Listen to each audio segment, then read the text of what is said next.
Hello, my name is Julio. I wanted to show you the process that I took to create a high-fidelity weapon using a program called Moment of Inspiration. But the bulk of the tutorial is going to be about taking models into KeyShot. It includes creating materials, setting up the lighting, creating cameras, adjusting the settings on those cameras, and then rendering those images. And finally, we're going to take those images into Photoshop and do the post-process effects. And as a bonus, I'm going to show you an overview of taking those images that are post-processed in Photoshop and color corrected into a program that is called DaVinci Resolve. And in there, I'm going to show you an overview of the effects that I applied to create a very cinematic look. I hope you enjoy. Thank you. This program is called Moment of Inspiration. One thing that I really like about it is that it has a very clean user interface. I feel that the developers were thinking about the things that were most essential for modeling with curves. When I was learning 3D, I was focused on box modeling, and when I would see, say, tutorials or articles talking about NURBS curves in 3D Max, I found those to be more intimidating. I would try the modeling process and I found it confusing. It was difficult to make simple shapes, especially more complex things like vehicles and faces. But I feel that once I started using this program to change my perspective on modeling with curves, I feel it made it really easy, more accessible for me. And I'm liking every moment. One of the things that I'm doing is I create these tools that I save, like a kit bash. Like you saw that I did a Boolean operation with a tool that I made. And so every model that I'm adding to the library, it just makes the next model easier to make.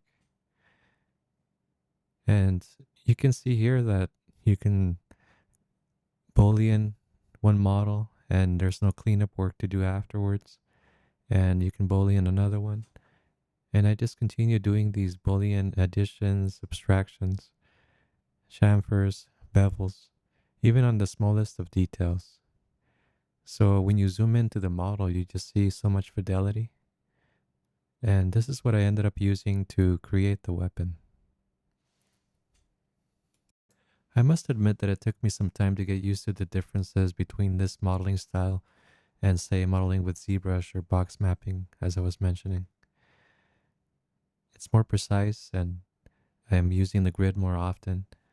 I'm focusing on shortcuts because the point, for me at least, is to create models more rapidly.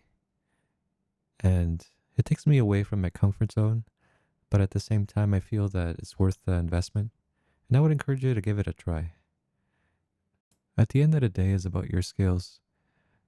You can compare this to learning how to draw or paint with a different medium. Say if you painted with oil, now you can paint with watercolor. This will give you the ability to create different kinds of work.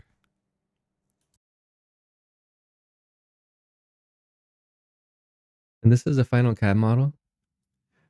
The colors that you see, they're just assignments that indicate different materials. So when I'm modeling, I'm also assigning colors because it helps me balance out the details, imagining what the materials are going to be eventually. That way I know which areas could be darker, which areas could be lighter. And when I'm drawing these curves and I'm creating these shapes, I'm also getting an idea what's going to be the focal point. Like, for example, I have these details that I highlighted as orange that are going to be a different color than the rest of the gun.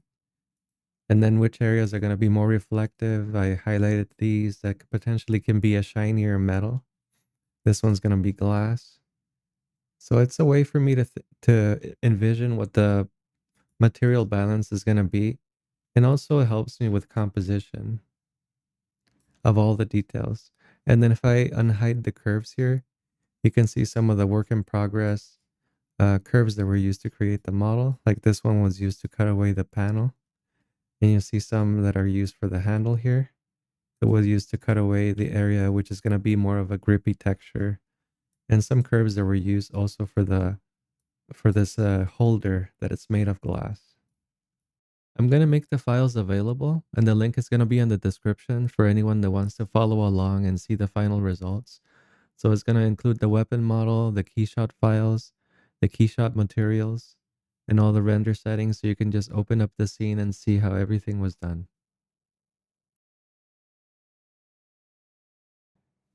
But before we get to the bulk of the tutorial and going through things step by step, I wanted to play back this video that I recorded in KeyShot. It's 4 times the speed. And my intention of showing you this is to present how easy it is in KeyShot to create something that looks clean. It comes packed with tons of materials, environments. And when I say environments, I mean about lighting environments. And they continue adding things to the cloud that you can just download and easily add to your library. And here you can see that I'm already past the stage of adding materials. I went for a very dark look on this one, so it highlights the details of the model, and it also reflects the environment in a very interesting way. What I like about these environments is that they present like studio setups, and they also have real life captures. So you can go for many different kinds of looks. But by default, as you can see, the materials that are included in KeyShot are oftentimes very clean. And this is the reason why I found a need to create this tutorial and talk about ways that I went about creating materials that are dirty, they have scratches, painted metals that are worn out on the edges, adding rust on metals as well. And this way we can create renders that don't require too much post-process. Of course, we're going to do some color correction, we're going to do some level adjustments, but beyond that, it's not about adding a lot of detail. It's not about adding dirt or scratches, because those are going to be already on the material. And I hope you enjoy the tutorial. So we're going to get started soon. Thank you.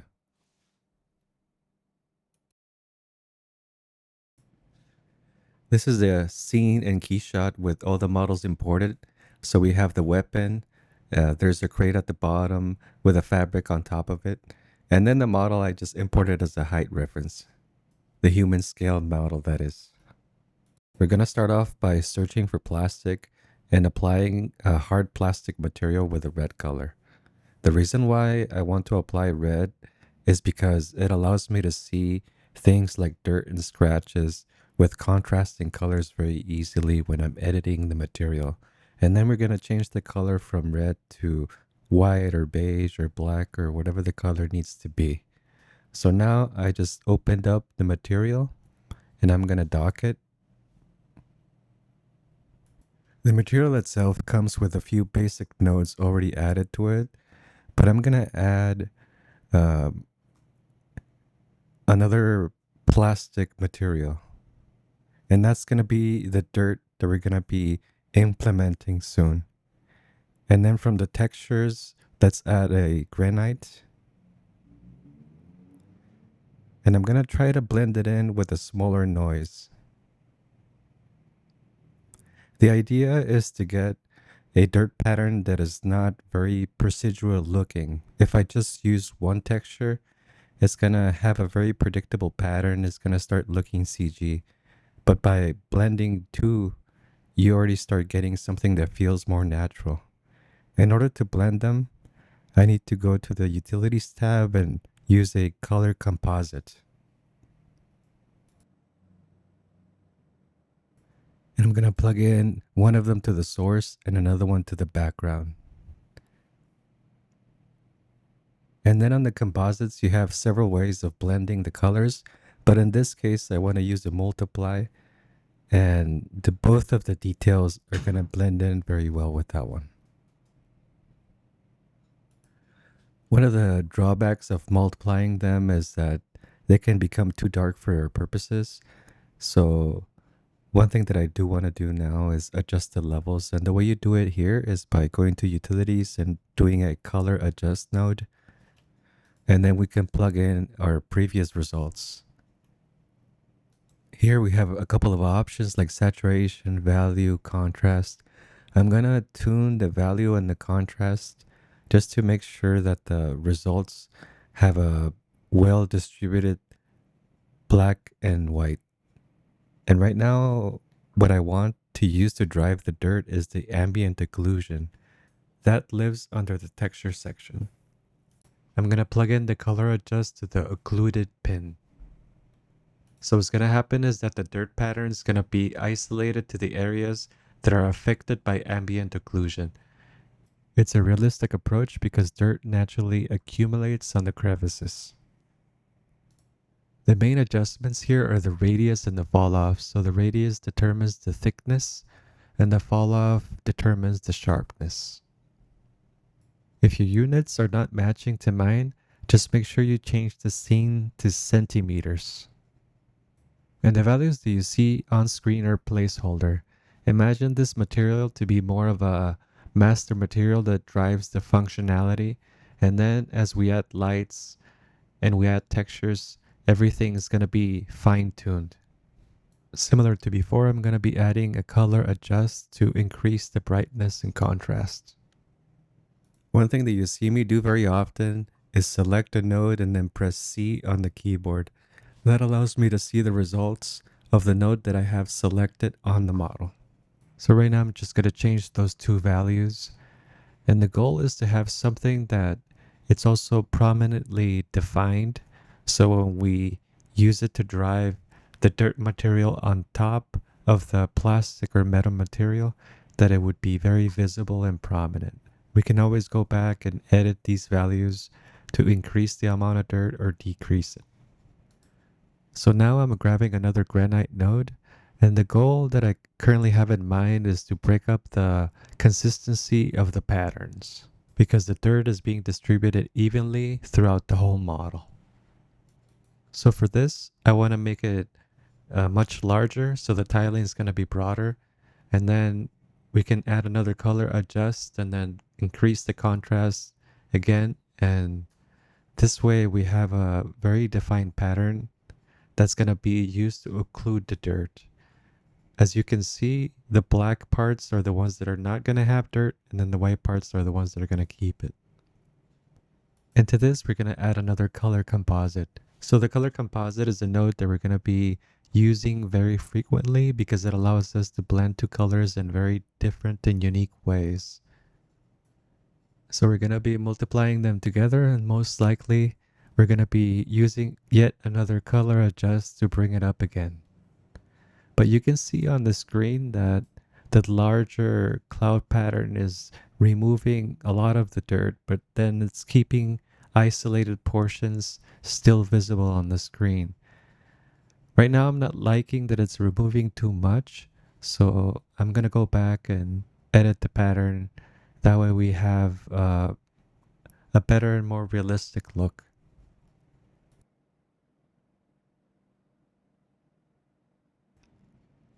The great thing about setting materials this way is that it's very procedural.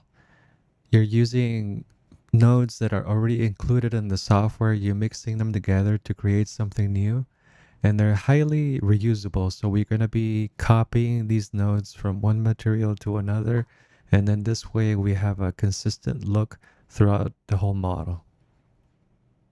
I'm starting to like the results now. So we have many areas of dirt, but then it softly vanishes in some areas.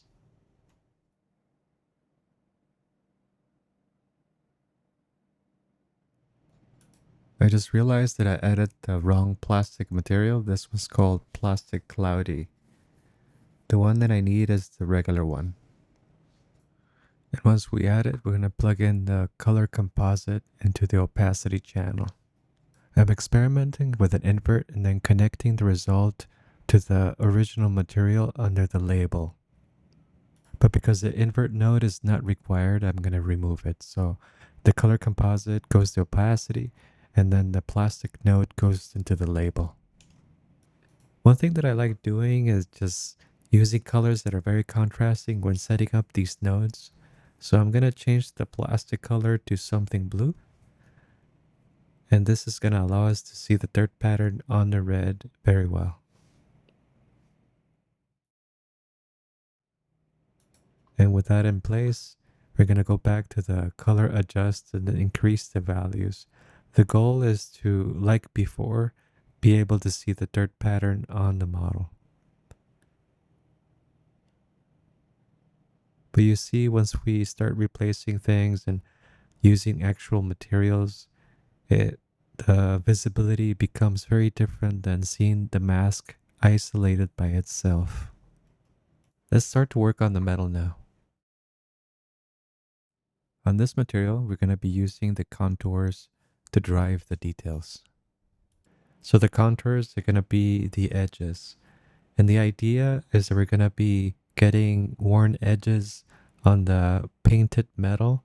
So this is where the paint came off or where it's fading off. And you see the underlying material, which is going to be shinier, more reflective in a different color. I'm going to experiment with plugging in the cloud patterns that we already created. So let's try the granite contrasting one. And we're going to plug it into the source alpha. I always use the previews, so now I'm just hitting C on the color composite and we see the results and it's already looking very promising. But for the sake of experimentation, I'm going to plug in the previous color composite and see how it works. Out of the two, the granite did a better job. I'm seeing that the pattern does a decent job at breaking up the edges, but it leaves too many intact. So let's duplicate them and move them up, and this way we can edit them to get exactly what we need.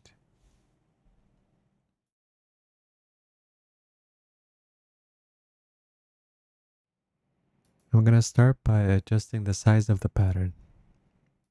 The beauty of these materials is that once you do them once, you don't have to do them again. You can add them to your library and then use them as a source to create new materials. This color composite node is really interesting when it comes to these changes. So if I want, for example, less black, I have to decrease the value and then increase the contrast. But then I can go back and forth between those two until I get exactly what I want. What matters to me right now is the placement of all those black lines, not exactly how thick they are. We're going to go back and edit the contour now. And this is going to help us determine the size of those worn edges. But to start, I like keeping the edges thick. This way they're easy to see. In order to clean things up, I'm just going to move the entire group to the left. And I'm going to duplicate it. One thing I wanted to mention about the contour node is once you make a duplicate, you have to select it and then uncheck sync. If you leave it checked, you'll notice that when you update one, the other one updates as well. So the idea that I have in mind and the reason why I duplicated the entire group is that I want the edges to be thick on some areas and also thin on some other areas. And I'm going to add a mask to blend those two in order to create that look. So I'm going to go to the color adjust of the one on top. So I want the pattern to be different because otherwise the lines are going to be exactly in the same locations, the thin ones and the thick ones. As I show you my workflow, what I would recommend is to focus on the results, to see the model and look at the changes, the sizes of the textures, the details themselves, the cloud patterns, and not specifically the values, because the values can vary depending on the size of the model and many other factors. So I would recommend to train your eye into looking on the results and not the specific value. I'm going to experiment with adding an inverted version of that map and then plugging that into the source alpha. The color adjust was plugged into the invert and the invert was plugged into the color composite.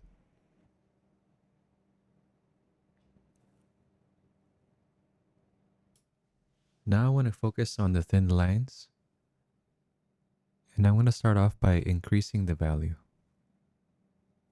We have a couple of options when it comes to editing these.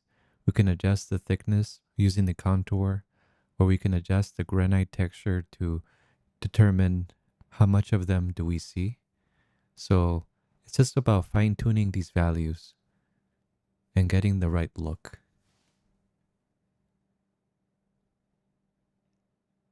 And now we're going to be blending those together using another color composite. And now we're going to be multiplying them together.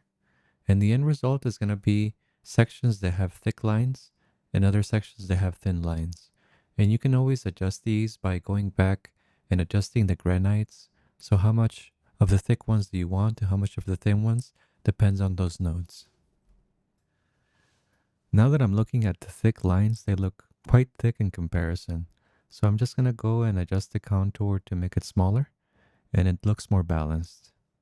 And now that that is set up, we can add some scratches. If we go to texture and then scratches, and we can introduce this new node and adjust it.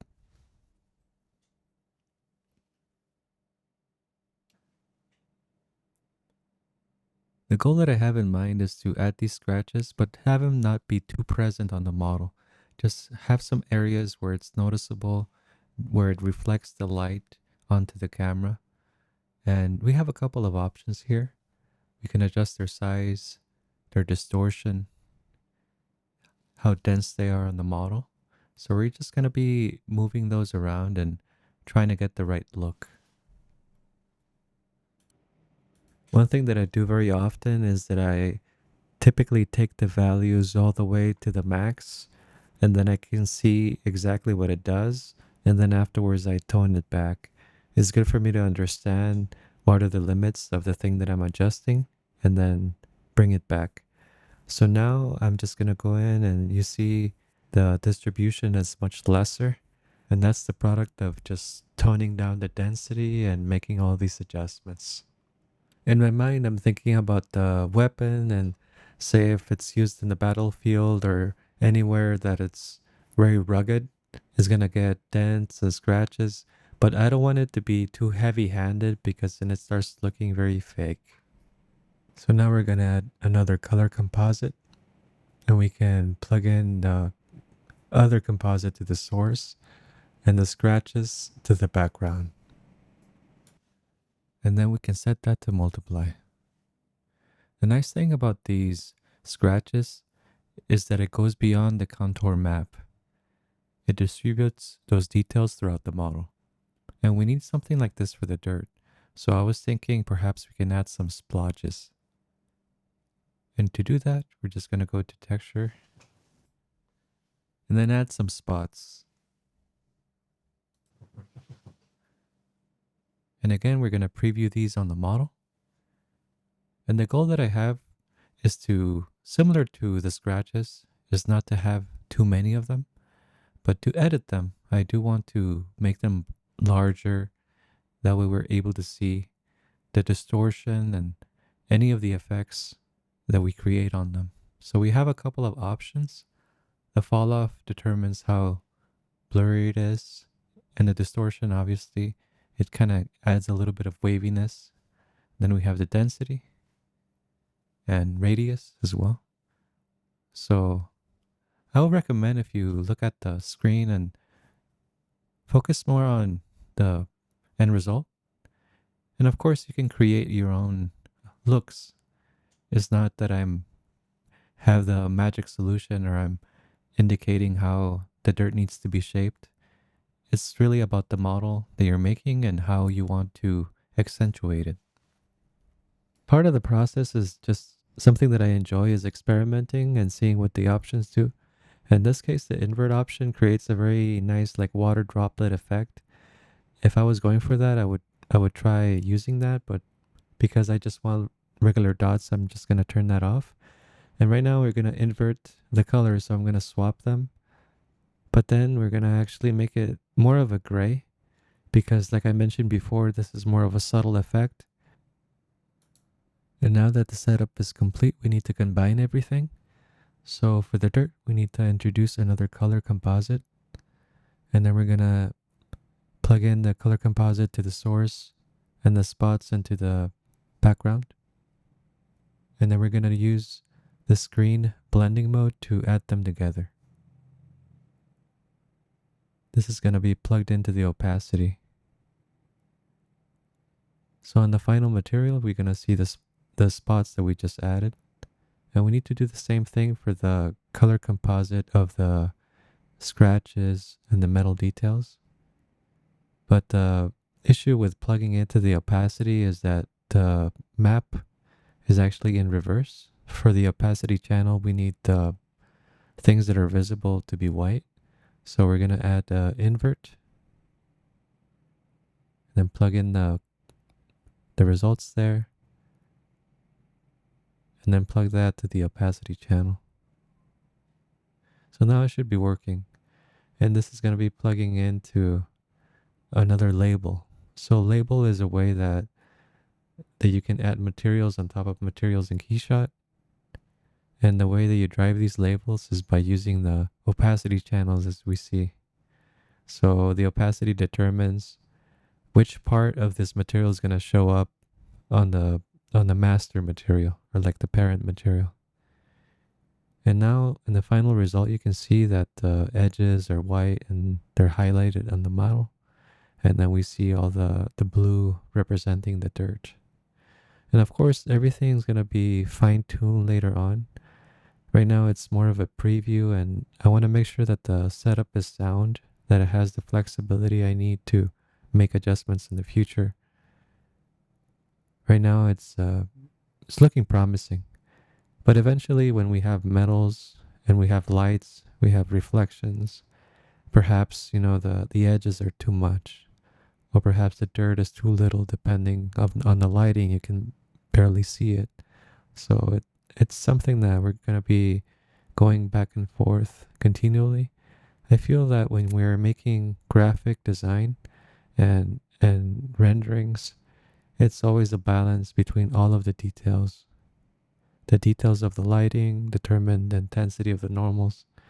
The normals affect everything else, affect the speculars, the albedo. So I think when you adjust one thing, it just causes a ripple effect, and you see that you need to adjust another thing. So now what I'm looking for is a texture that's going to be plugged into the dirt. So the dirt's not going to be just a color. And any of the textures that you have in your library, feel free to plug in. Right now I'm just looking at the textures that are included in KeyShot, and there's some that I like, so I'm going to use a color adjust in order to change the colors of the original texture and decrease the contrast. As you can see, the texture is really noisy. It almost looks like rocks. But we can go in and adjust the sliders to make it less contrasting.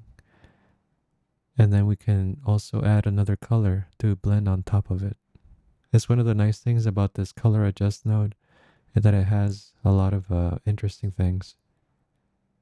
And now, adjusting the actual texture, we can tune the tiling just so it looks more like a grainy dirt.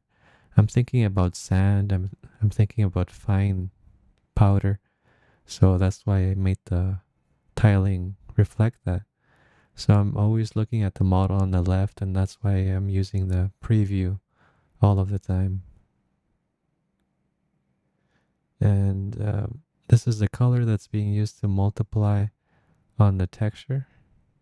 And you do that by adding in the colorize and the color adjust itself. This one's rather light right now, but eventually we'll go in and adjust it later on. Right now I'm trying to get something that resembles what I have in mind, but no value right now is sacred. Nothing's going to be set in stone. It's more of a setup that is flexible.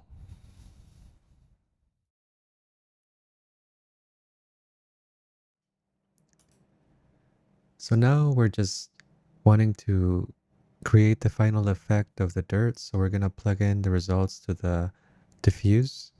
And then we need to change the roughness of this plastic material from 0 to 1.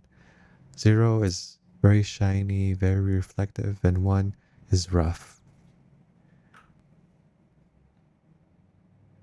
When I'm thinking about materials, I'm thinking about having that variation. Some parts are rough, some parts are shiny, some parts are, it's a nice transition that goes back and forth. And when the model interacts with the light, seeing those differences is something that the eye catches. And I think that's one of the things that convinces us that an object looks realistic. So sometimes when we say, oh, the model is too clean, it just basically means that it needs some of that breakup. And here we're adding that by making sure that each material has a different set of properties in the roughness channel. And when they come in together, it's going to create that effect and that illusion. And right now, what I'm doing is going to the master material. It used to be red, of course, for preview purposes, but I'm going for more of a off-white color. I want to break up the color because right now the color is very uniform. It's very perfect. And the way I'm thinking about doing this is by using one of those contour nodes. So here I'm isolating the section where that plastic material is. And you can see the new contour node being added. And the idea is that the color will change from the edges towards the center mass. I don't want it to be just a flat color throughout the whole material. I'm thinking about nature. I know that this is a machine-made object, but it experienced a lot of wear and tear. And the idea is that when it's out in the field, it just becomes oxidated. The paint becomes faded, and there's many color variations that happen, and it's not going to be uniformly perfectly one color. So I'm thinking that by using this contour node and then plugging it into the alpha, I have two colors that I can change now. So I can change the source and the background color, and and it's gonna mix them right there. And the thing that we need to do is copy the original color because I liked it, so I'm just gonna copy it from the plastic material and I'm gonna paste it on both the colors. And then I'm gonna look at the 3D model on the left and I can make the adjustments as I go.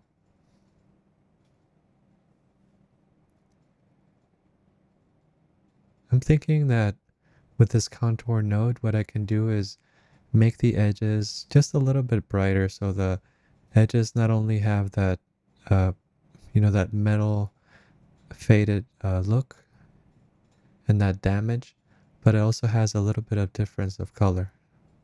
But this is a very soft transition. It's not as visible as the edge wear, but it's still present. It makes a difference on the scene.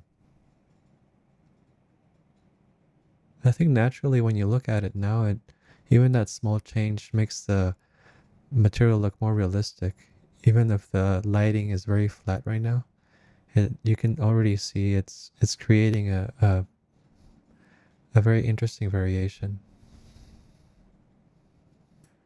I'm thinking about wrapping up this texture now, so I'm just arranging things so they're cleaner, just to separate the elements. And eventually when I'm adding these elements to other textures, they're going to be easy to copy paste or move them around and know where the things that I need to edit are, and not everything becomes mixed up and a bit crazy. I didn't explain before, but I like working with the very flat lighting that by default you start off with. And the reason why I like doing that is because it allows me to see the materials in a way that doesn't have any distractions. So if I start adding environments with lighting right now, what's going to happen is that some areas are going to be in shadow and I'm going to be struggling to see the texture changes that I make if the environment has a lot of detail. And one thing that I'm doing, so right now that I'm really happy with this material, the one that we just made, I right click on it on the right panel in the material section, and then I add it to the library. And the library, I can create my own folders. So I have a couple. I have one called Juarez on the top, but for this one, I just created one called Tutorial. And this is where I'm going to be adding the new materials. And if you update the material later on and you think, oh, I prefer the new version, you can always save it on top of the previous one. And this way on your library, you always have the latest. I'm just going to give it another name. When I was thinking about the color distribution, I was considering that we can have two colors. So there's going to be the lighter color of that painted metal, and then a darker version of that same painted metal. And then the other materials are going to be different. They can be metals or plastic, but as far as painted metal is concerned, I was planning on two colors. And with the new material that we just saved, I just dragged it into the different section of the model. And the changes we need to make to this are actually very quick. So I opened the new material that I just dropped in and I started editing it. And what we need to do now is just go to the color composite that contains the colors of the paint, or what I was calling plastic before. Is just the paint of the that is sitting on top of the metal. I'm thinking about a couple of things. The first thing is the other lighter color is more of a warm tone, so I want to add some contrast, but also don't want to be heavy-handed on it. But I'm gonna be experimenting with a gray that has a bit of a blue tint to it. So to the eye, you can barely see a difference, but it's there. It's a slight warm versus cool, and lighter versus darker color. And right now, the changes that I'm making it in this very even lighting.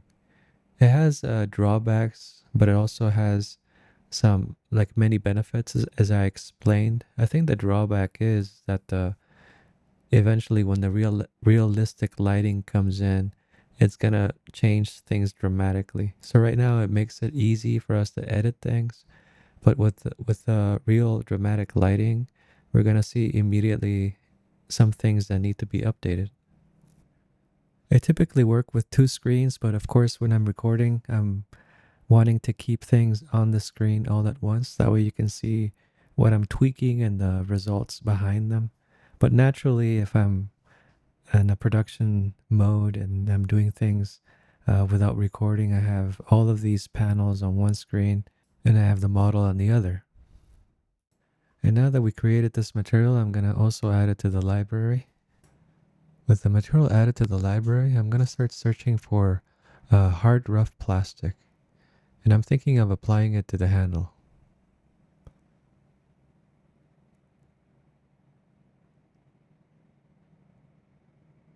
It's already has a defined roughness and it has a grainy feel to it. And what we need to do now, though, it's very clean in comparison to the materials that we just made. So I'm trying to dock it. I think I'm not aiming correctly. So now with the material docked, simply gonna go to the library of materials that we just saved, and I'm gonna drop in one of the materials that we made. It can be either or; they're both the same for this purpose. Now, what I'm thinking is isolating the parts that I want. And in this case, I don't need the broken edges or anything like that. I'm thinking more about the dirt functionality. And I can even like plug it into the label and see the changes immediately. And it's working. Another thing I would recommend is I'm not doing this change right now, but I'm just saying the index of refraction, or the refractive index setting that is on the right side of the material. Right now it's set to roughly 1.5. You can lower that, and it makes the material look a little more rubbery. So that's something that you can experiment with when you're playing around with these materials. So right now I'm just cleaning up all of the nodes that I don't need, and this way I can just keep the dirt. And whenever I find another material that I just want to add the dirt to, I can source this one instead. And it's going to be much easier and much faster because I don't need to do the cleanup work again. I was trying to find if there's a quicker way to delete these, but I don't think the program has a quick cleanup node like the type that you see on other programs like Substance Designer, where you can just quickly and automatically remove things that are not connected. But if there's a easier way to clean things up, please let me know.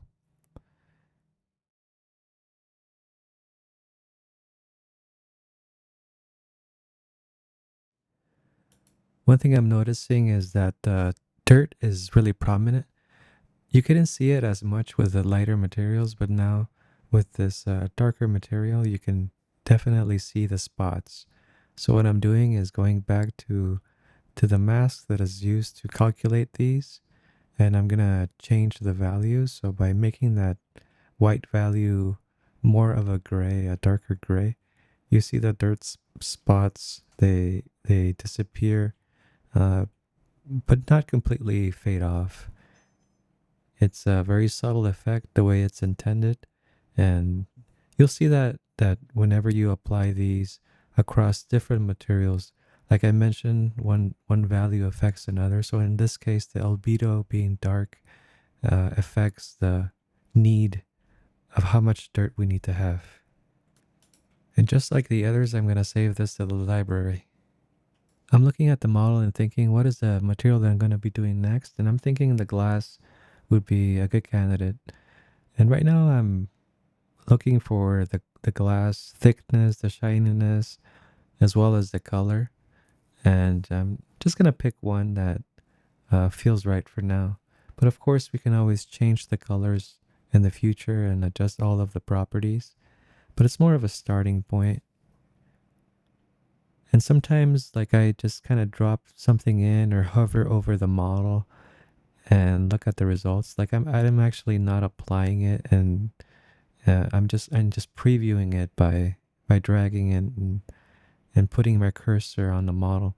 And I like the way this one looks. It's more of a cool color. I think eventually in the final screenshots, I'm gonna make this warm. Uh, but for now, I'm just gonna leave it at this color. And because we just saved that that grippy, hard texture with a very cleaned up node sets, um, we can just quickly apply the dirt to this glass, and it's a very quick operation. And you see that on the edges where the AO is, there's a little bit of dirt, like kind of a layer, and and the glass itself has a bit of a cloudy feel to it, added from the dirt as well. It's quite subtle, otherwise, but it works. And similarly, I'm gonna add this to the library and continue building that up. And of course, if you get the pack that I'm gonna be hosting, as of now, I'm thinking about Gumroad. It will include all of these materials that I'm adding to the tutorials set there. I'm gonna apply a glass material to the scope, and this material specifically I downloaded from their cloud, so you can access that, I think, by going to the window and then looking at the cloud and then browsing online and searching for glass. And when you download a material from the cloud, it automatically goes into the downloaded section. So here's you can see on the materials tab on the left that I'm highlighting the downloaded folder, and it has all these materials that I downloaded. So with this one applied, I want to change the colors to be more warm. I believe the colors are currently being inverted, but I'm gonna change the color ramp because creating colors and then inverting them later on is kind of confusing because you have to think backwards. So what I'm gonna do is just pick colors that I want to be on the scope and then change them. And by using the preview, I can see the color directly on the scope actually. So whenever I'm sliding these gradients, I can see the effect. So I'm thinking that it would go from warm to slightly cool, but primarily being leaning more on the oranges and the yellows.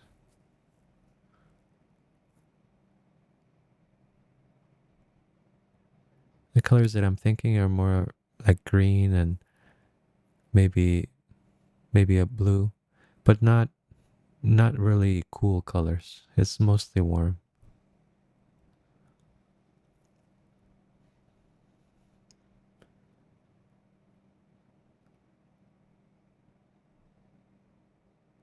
I'm sure you're familiar with editing gradients. It's something that you see on many graphic applications like Photoshop.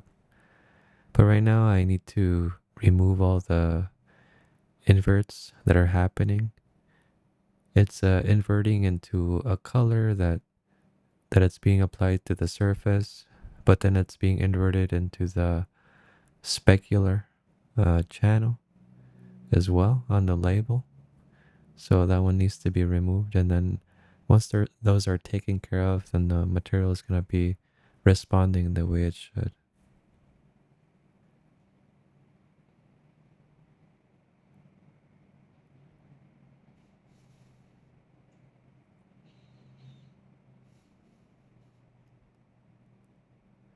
I realized that I just want to keep the original one that was there and plug it into the opacity. I didn't need to change that one.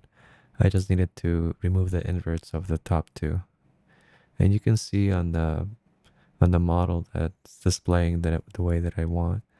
And like the others, I'm just gonna save this material into the folder. And of course, this is a very time saving feature with these libraries that keep expanding. Imagine if I make another weapon, a different model, different design, but I wanted to have paint. I wanted to have that kind of treatment on the metal. I want to have those hard plastics that have dirt in them. I can just drag and drop, and my focus would be mostly on the lighting, on the composition of the cameras, and of course, like adding new materials. But perhaps I can cut my work in half, and that's a pretty big deal. So now that this material is plugged into the library, I'm thinking about dragging it to the little pinpointed dots and making a red version. And the pop-up that I just saw is asking me if I want to merge the two materials in the scene. Like I want to merge the scope and I want to merge these red dots. I selected no because I want the materials to stay separate. If I merge them, then I will no longer be able to edit one and not the other. So I now have two of these materials and I can go in and just add the red colors in there.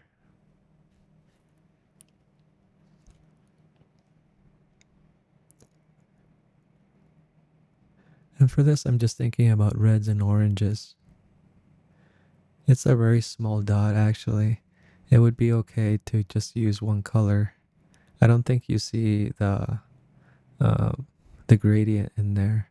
But sometimes I feel like as an artist, I think about things and I want them to be having interesting details. But holistically, when you take renders of this, I think it's gonna be the camera's gonna be far off and it's not gonna see any of the gradients. It's gonna be perhaps a couple of dozen pixels on the screen, maybe a few hundred, but not enough to showcase the glory of this gradient.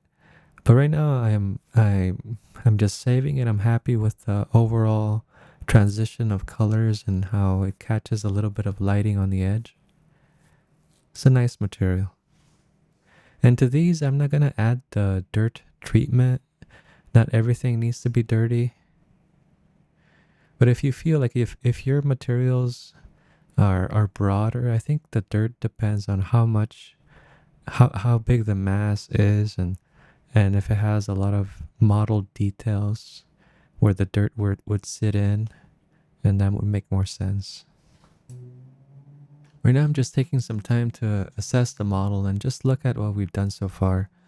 We've already treated a couple of surfaces, but we still have the metal detailed and the accents that are not treated yet. So I'm going to move forward with that. Let's search for some metals and see what the options are. Sometimes, with KeyShot, it can be a little bit intimidating because there's a lot of options, a lot of different kinds of metals, and the displays, their previews are kind of small. So I typically just hover over them and then see what it's doing and see the details that it's presenting. And if the preview on the left is not enough, then I can always just hover over while dragging the material on the surface and see how it looks on the surface without applying it.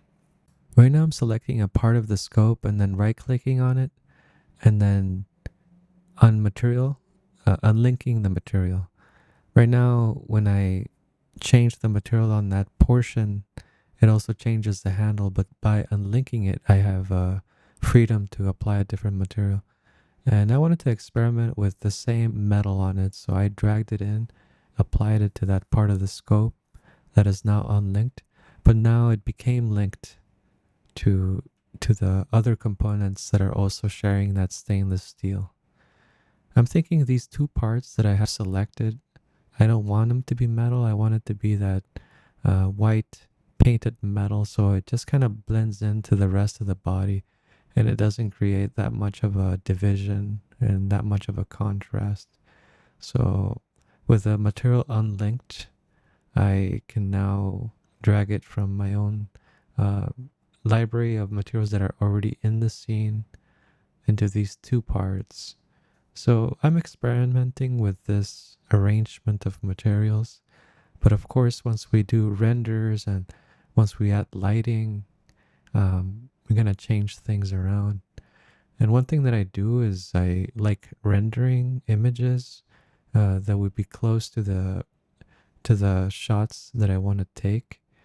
And once I look at the renders up close and inspect the details and look at them full screen, perhaps like start editing them in Photoshop to experiment with color corrections, I notice, say, hey, maybe this material standing out too much and I can replace it with something else and go back to the scene.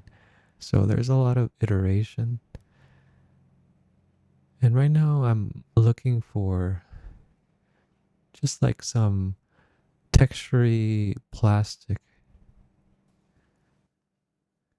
It's going to be on the grip portion specifically. What I'm thinking of doing is to simply apply the material that we already made and saved in our library. But we're going to make sure not to link it because we want to edit this separately from the rest of the grip.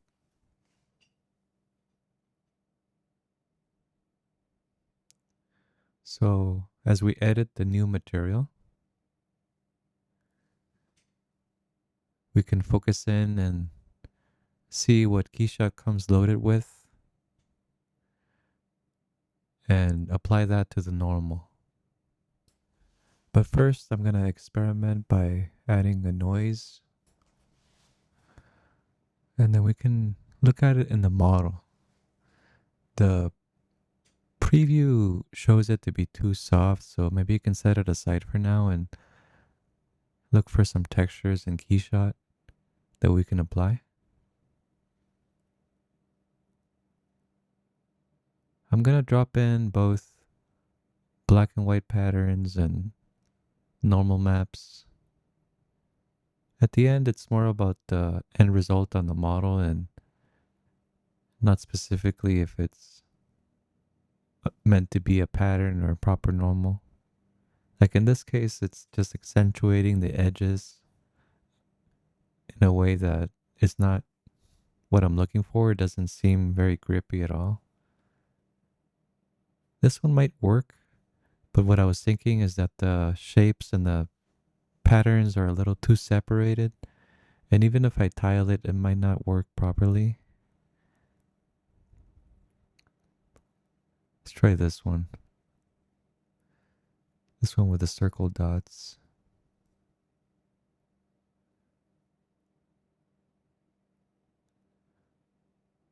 Right now I'm experimenting with the sliders to see what kind of effects do we get with the bump height. but let's try something different. Maybe something that's a little more geometric. Wow, this one is working well.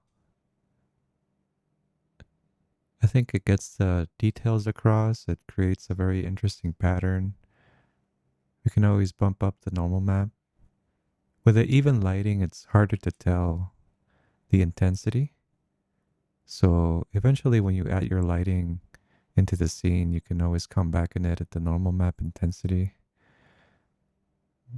But I saw that when I was increasing it, it wasn't changing the representation as much. So I just added 10. With other programs that I've used in the past, overdriving the normal makes it look distorted, but for some reason it's working here. I don't have an issue with it. So let's change the roughness on this material. That way we have a difference of shininess between the grippy part and the rest of the grip.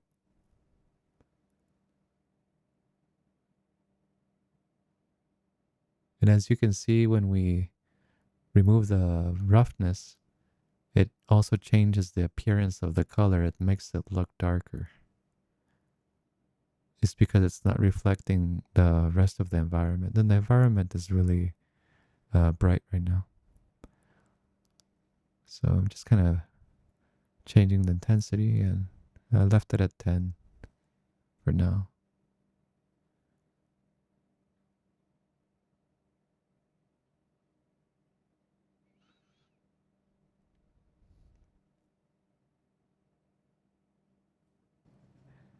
And I'm thinking the diffuse is a little too dark now, so I'm just going to go back and change the value. You'll notice that when the materials start to become a little more rough, the lighting calculations on the preview start to slow down. It seems like KeyShot has an easier time rendering things that are very like reflective and very flat. But the moment you start adding a lot of nuance and roughness, um, it starts to slow down a bit. So now what I want to do is apply labels. I already made some decals in Photoshop, and they're saved as PNGs with transparency. So I'm selecting the material that's applied to most of the body is that off-white painted metal. And then on the material properties, you'll see there's a label section. And on the diffuse, I applied one of the labels that I already have. So you just click on the plus arrow and then import it. And then it's going to automatically create a widget for you that you can move around and place it wherever you need to have it. So in this case, I'm dragging this cursor closer to the front. So I want it to be on the bottom portion of that panel there at the center. And they're pretty quick to snap. So you just kind of hold them from the center and click on the surface or drag them towards the surface and they snap. You might need to go in and adjust the size, and that way you get it working like this. And the way I got the model isolated is by Alt left clicking on the model, or you can select or click on the S key, press the S key, and that brings you to solo mode. And with solo mode, you can work on a model and just remove everything else. It makes things faster. Like KeyShot doesn't have to calculate lighting for everything when you're doing solo mode. So when I'm applying decals, I like doing that. It's more efficient, I think. So now I'm noticing that the decal is actually projecting through the model. And this part is a little confusing because KeyShot by default has a depth of 0. And I believe 0 just means infinite. So what you need to do is just give it a depth that's higher than 0, maybe 5 or just a shallow number that is enough to get it on one surface without going through the other. So I'm happy with the position of it. Eventually, once I get the renders going, I will go back and edit the PNG itself. But on the files that are going to be available on the package, I'm going to include the final versions and not the iterated version that you see here. And I also want to apply a decal to this particular piece. So again, it's isolated, and I'm going to go to the label section of that material and then pick the label that I want. And then I click on the portion where I want it to be placed, and then go in and adjust the width and the height. I want it to be somewhat in the corner.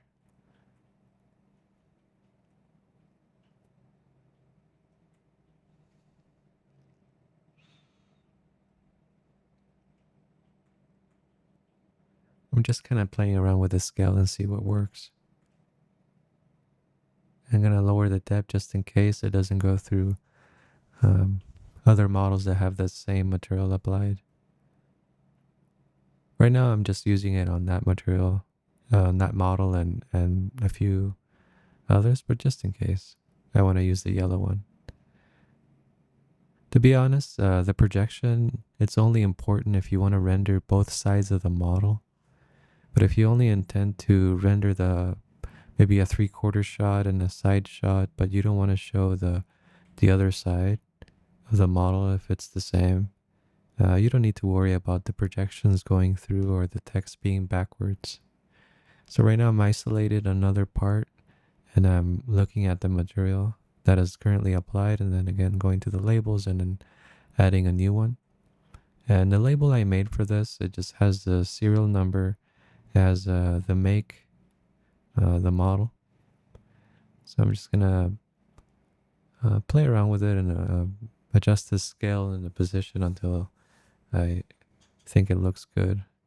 And keeping the scale of the gun in mind, if a person were to hold it, how big does it need to be for it to be properly legible? You don't want it to be too small. And it's also kind of silly if it's too big. Why would you want these kind of texts to be very prominent on the model? Because the most important thing is the details of the model itself, and these things are there to add context and give realism, but they're not there to take too much attention. So it's something that adds a level in interest without taking too much attention. And the last one I'm applying, it's trickier because it has curvature. I'm thinking of applying some stripes and some numbering into this part.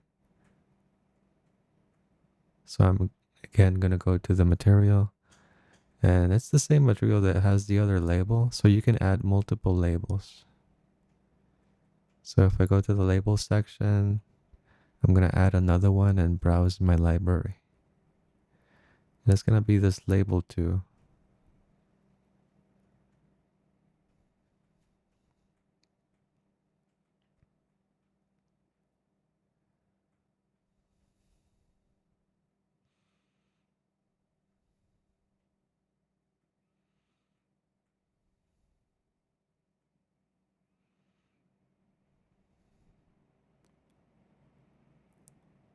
And we're trying to figure out the scale. When I made this label in Photoshop, I was estimating the size of the 3D model. And what I want is the text to be on top of this portion that is extruded, but then I want the stripes to be on the left of that and closer to the edge of the model. So the stripes could be like this, but if I place it that way, you'll see that the text is very low on the screen and you can't read it anymore. So in this case, the only solution is either to make it smaller, but I don't want to do that. I want the lines to go to contour alongside the model. So I'm gonna just go into the file and just adjust it there. And the changes work now, so I'm saving it, and then the texture is reloaded in KeyShot. I'm happy with the decal changes so far. So we placed a few of them throughout the model, and those PNGs were pretty simple to place. I believe it's easier to do it within KeyShot because If you do it in post in Photoshop, what if you take different renders of different angles of the gun? That means you need to add those decals and graphics to every angle, and that can be very time consuming. One thing I noticed is that the metal, the steel on the right side has these very broad circles, and I'm thinking they're very oversized, and as you see, it kind of cuts into the corner. It looks more like a defect.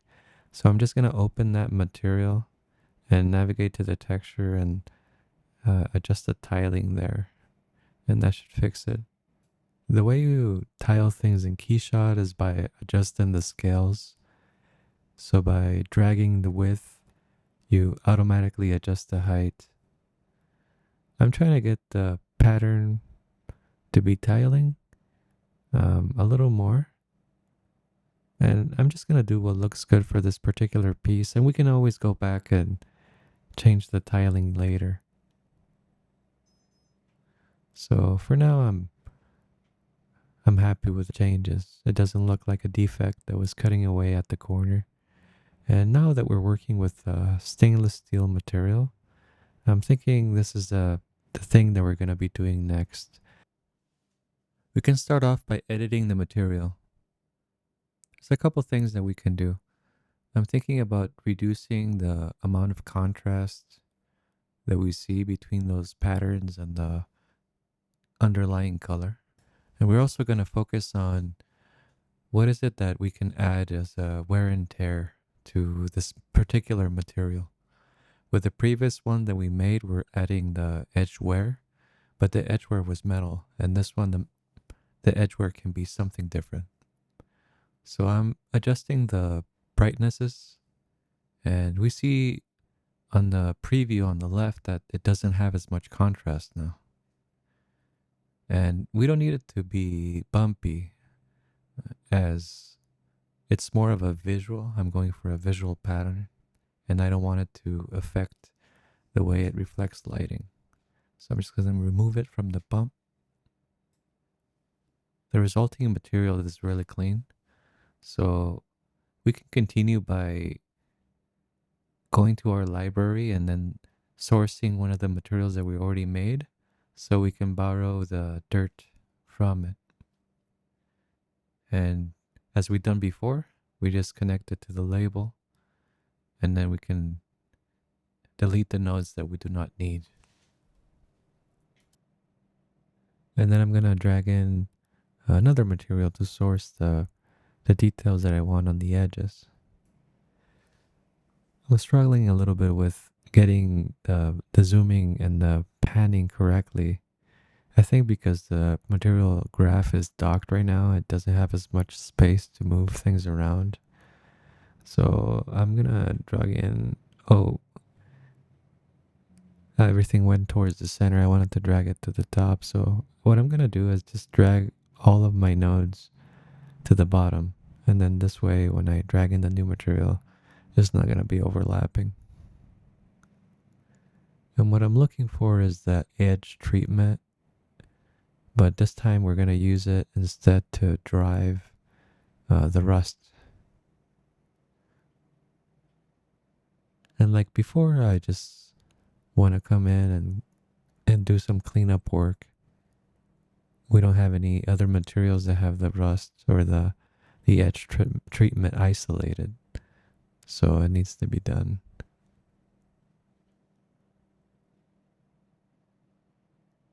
I'm just previewing to see that this is something that can work. It's really thin, so perhaps it's the model itself and the sharpness of the extrusions, but the details are very slim, so it needs to be changed. But I'm going to start off by changing the color so it's a little more of that rust color that I'm looking for. So it's basically metal on top of metal at the moment. And rust can actually be a non-metal. Right now I was just going for speed. I just kind of work with and duplicate what I already had and change the colors. So if I blend it in, then I can see how much of that rust is showing up, and you can see it's not much at all on the end result there. So definitely needs to be fixed. And I'm thinking of getting rid of the scratches. I'm not sure if the scratches do anything for this material. So for now, I'm experimenting with the color composite and just seeing how perhaps darkening the effect is something that is beneficial. But I am needing to go back into the actual contour and play around with the settings there. It's just a play of going back and forth between the contour and the effects. I mean the adjustments thereafter. As there's no magic setting, everything is connected and one thing affects the other. So with a higher amount of contour, I think it's starting to look better. And I already got rid of those scratch textures. I didn't need them. I'm thinking about adding more details to the edge, and I'm dragging in uh, one of the spots maps, kind of experimenting with the look that I can get if I increase the density or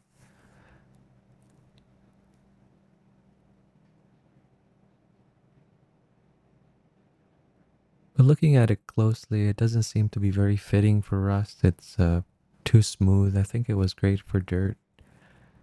So I'm going to try something different, perhaps a different kind of noise. This one has fractal. And I'm liking the way this looks already. I'm thinking if I combine it with the spots, perhaps we can get some rust that is randomly scattered throughout the model. But right now I'm focusing on tuning the details and the size of it.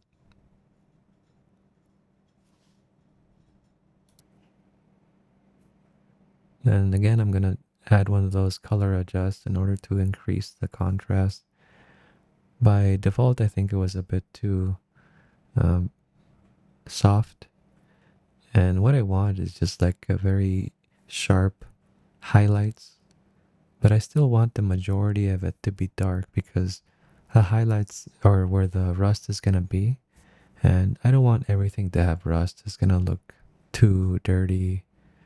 Um, I want this weapon to look like it's worn, but I don't want it to look old. So just a little bit goes a long way.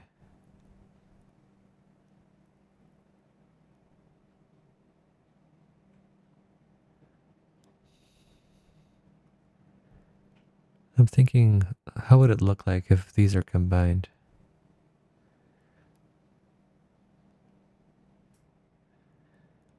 You see, if you mix them both, now the spots would have a very interesting rust pattern. So this is more of a rust that has been spreading uh, throughout the surface. Because right now I'm still trying to figure out how the rust is going to be placed. And this has very interesting breakup. As you can see, the noise goes a long way in making things look like rust. So these can be similar to what the scratches were doing. This is just adding some specks of rust throughout the material.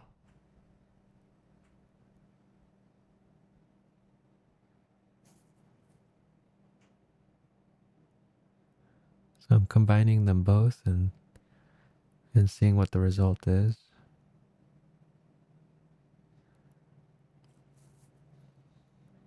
So it adds little specks of rust here and there. It's not very overwhelming or overpowering. So if I test it on the whole material, you can see that there's rust on the edges and there's some that's kind of scattered randomly.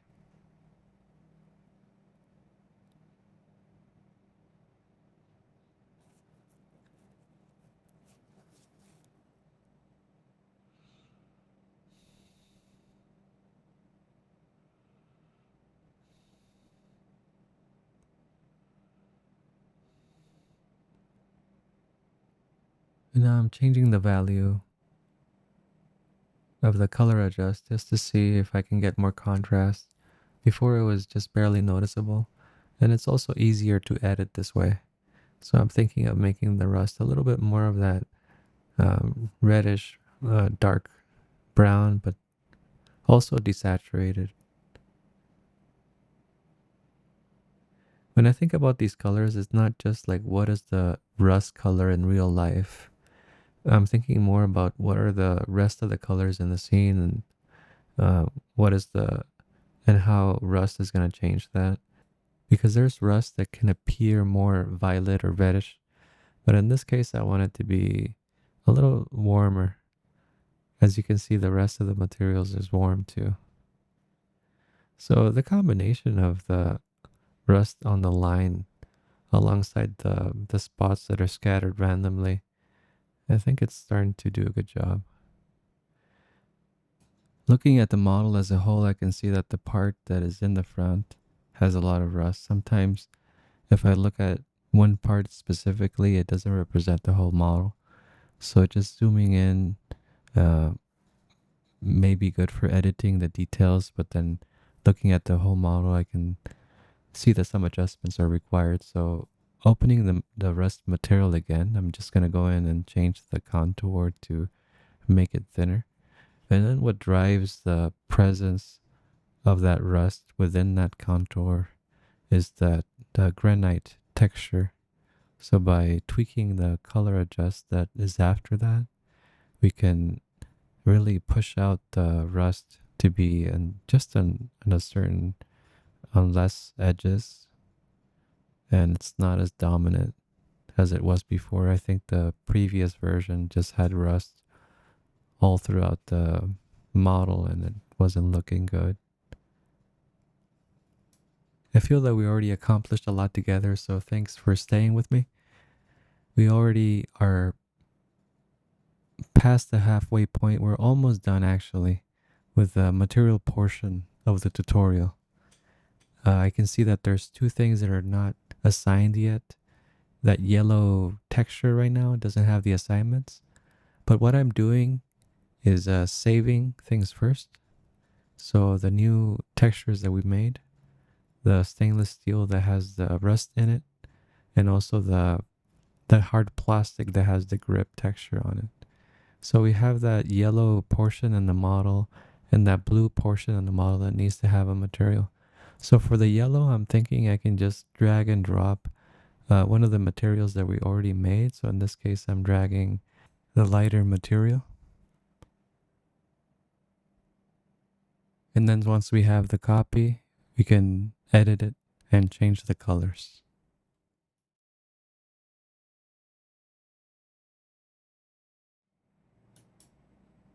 It's the same approach that we took to create the darker gray colors. We just duplicated the material and changed the colors after that in the color composite. So we have these two colors that we can play around with. I'm thinking about the color that was similar to the original mock-up.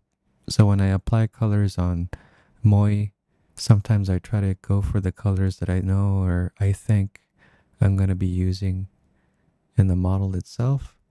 It doesn't have to be that way, of course, but in this case, I was thinking about a warm orange color for that part. So I'm going for this gradient that starts off with a darker orange that's a little more burnt and it goes lighter towards the center. And I think that complements the material itself being shiny. It makes it look more reflective just by the color. And right now I'm thinking about this other material. Perhaps I can do the stainless steel that we have in the library. But what I'm thinking of doing instead of just keeping that same version, I want to get rid of the textures that are tiling or repeating because this model detail is more like multiple discs. And I think it doesn't make sense too much to have that texture because it already has detail in the model. I'm noticing that the label is stretching, so I'm going to open up this material go to the labels, and I just need to adjust the depth of that projection. I just want it to be shallow enough that it goes a little bit on top of that curve, but it doesn't get to the point where it's stretching. Like, I don't want it to be cut off in a way that's too sudden. As long as it looks intentional, I think that's what matters. And I think the amount that I just put in works. Besides, with all the lighting and the details that are going to be overlapping that, it should work. One of the things that we can do in KeyShot is actually use a mesh as a light source. So what I'm doing is I'm grabbing that little pin and I duplicated it. And the duplicate has a different name now. And I'm using the translate tools just to move it a little bit forward. And then once I do that, I can drag and drop one of the materials. I'm trying out the pin light material.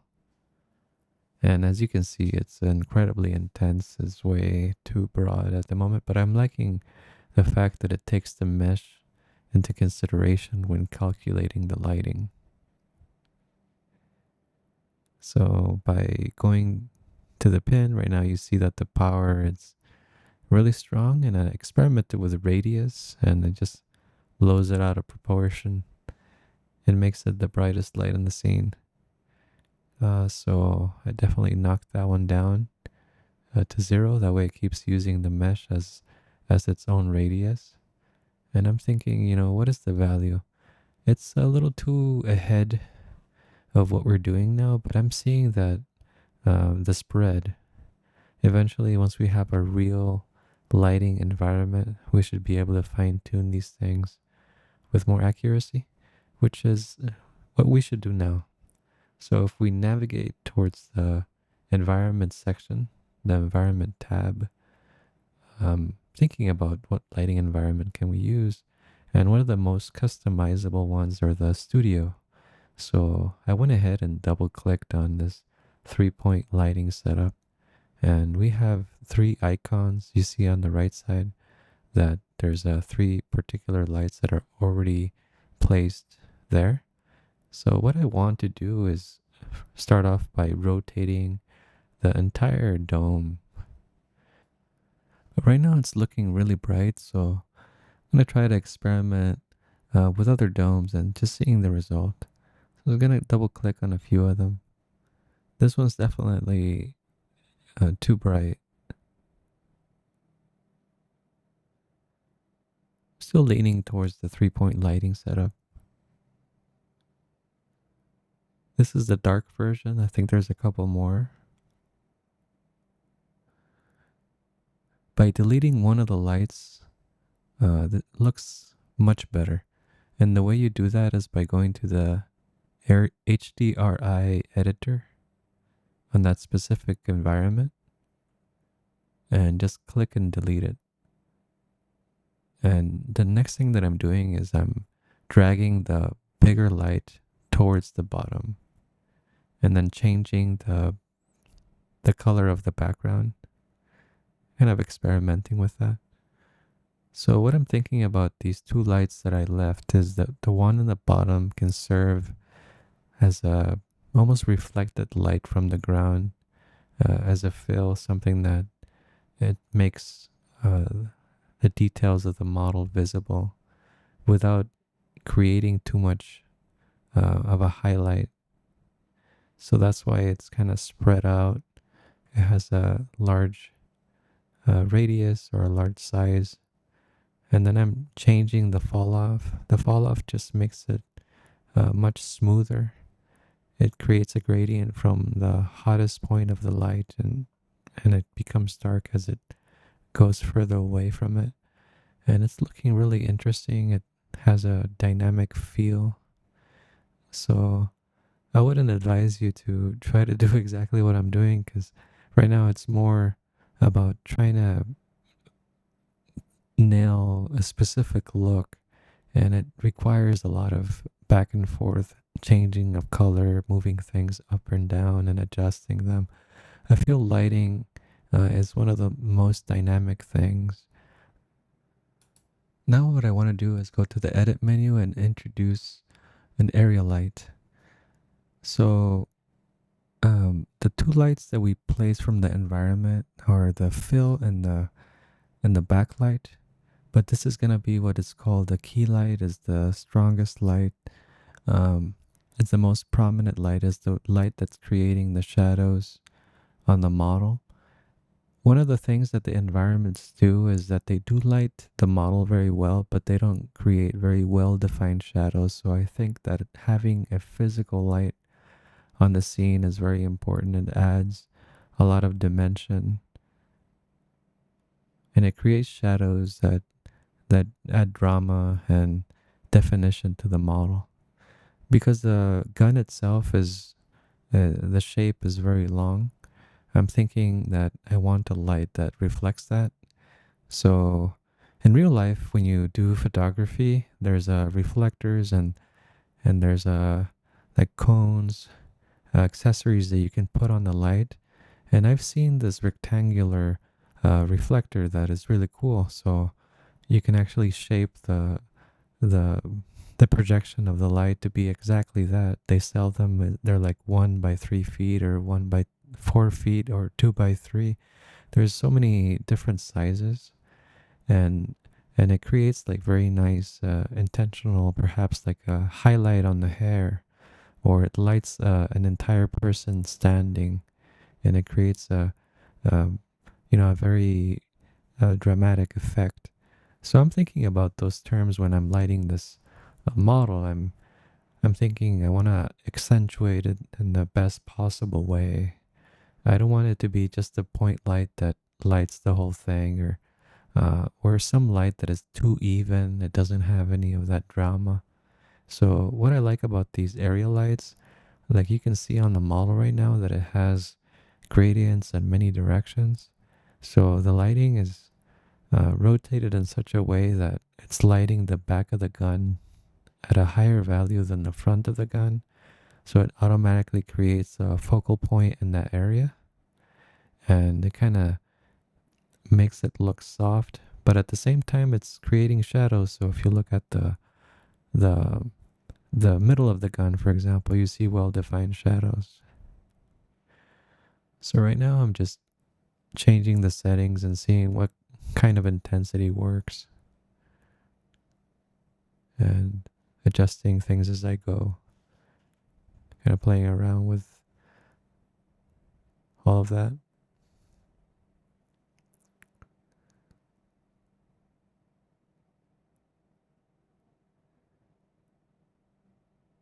The lights themselves, they also have materials that you can go into and change the settings. Some of the settings are already exposed, so you don't have to go to the material.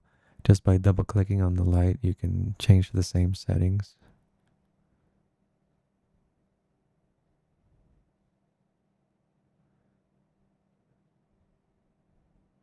I'm trying to see the effect of the samples in relation to the overall shadow quality and the quality of the light itself. Even though it takes a little bit to build on the viewport, you can already see that the lighting is starting to work.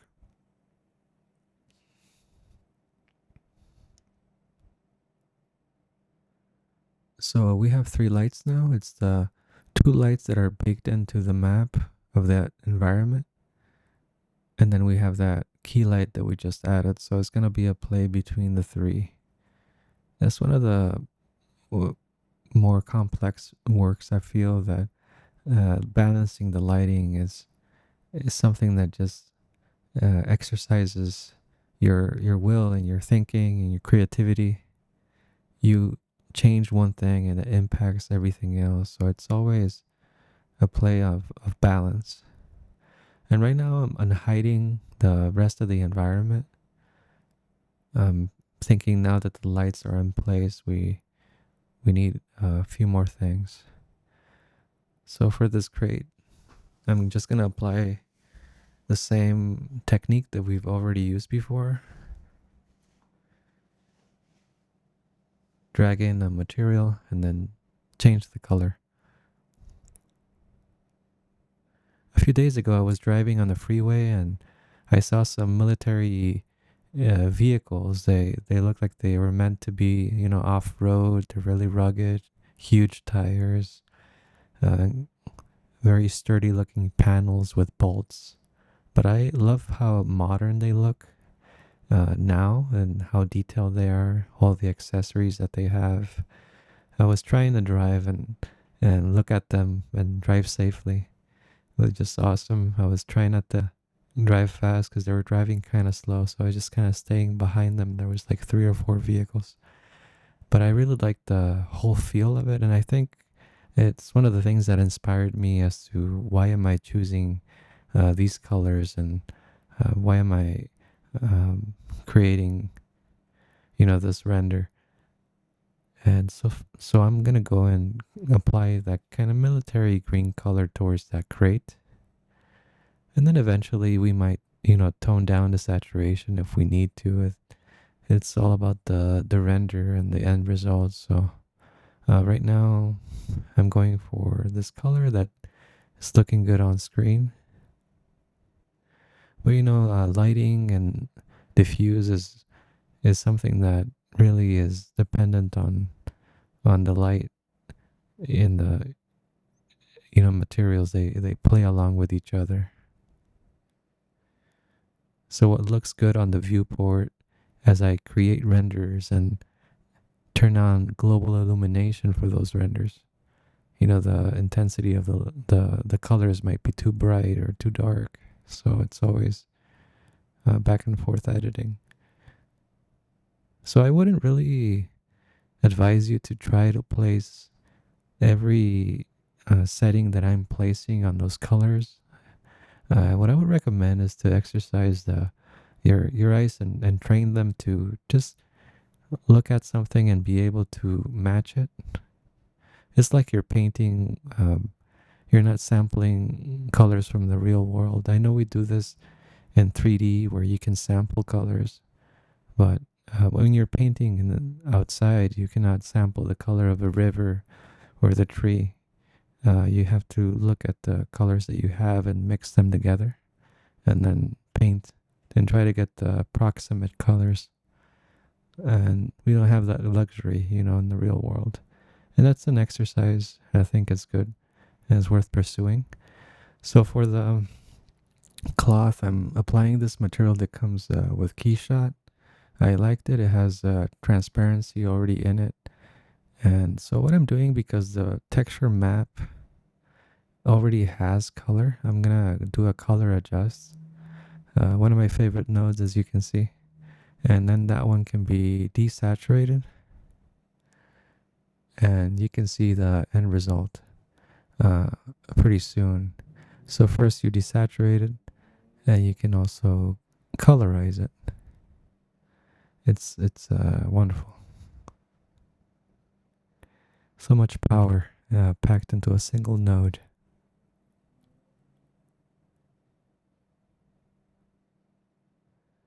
I'm thinking this darker gray is working out for me. But right now it's using this texture as well and the roughness. So I'm just going to use another one of those amazing color adjust nodes, and I'm going to plug it in.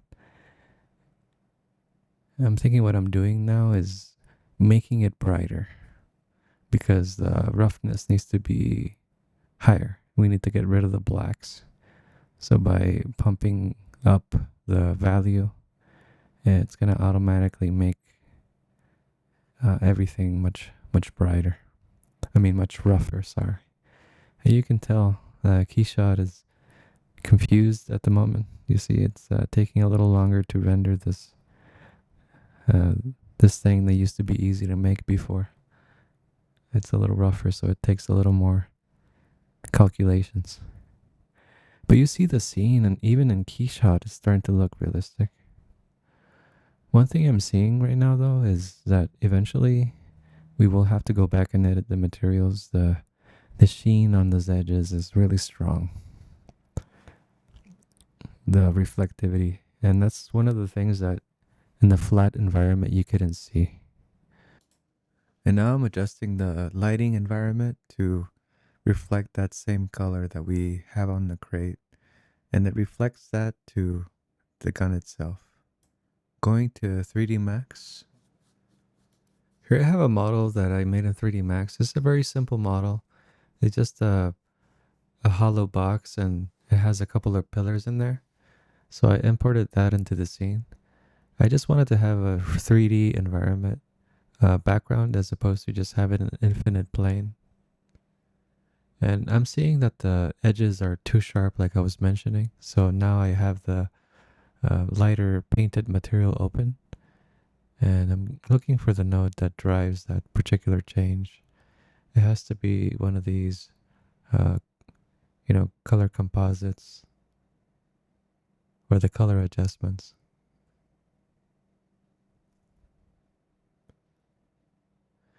So I'm isolating the details and just seeing what needs to change because overall it's too strong. So there's probably a couple of things that need adjusting.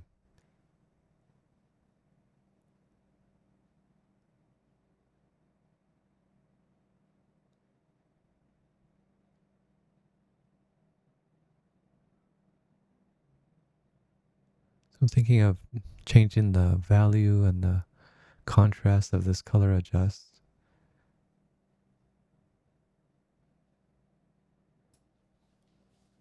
That's going to decrease the amount of edges that we see. And on the 3D model, you can see it's already looking better.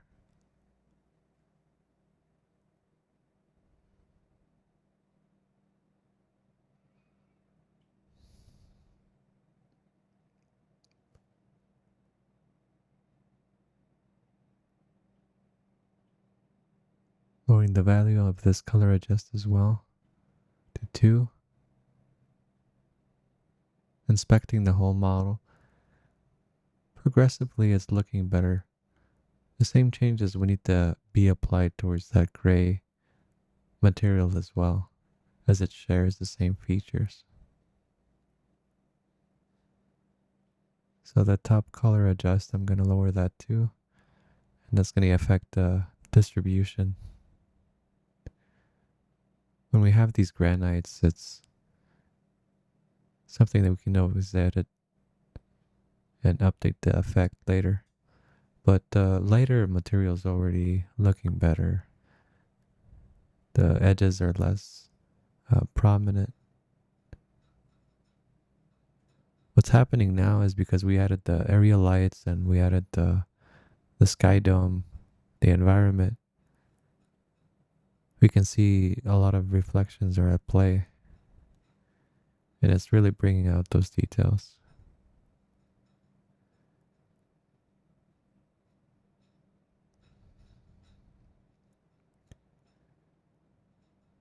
The contours also can change. That determines the thickness. And the thickness pretty much drives everything on the edges. So the lesser the contour, the less worn edges you're going to have.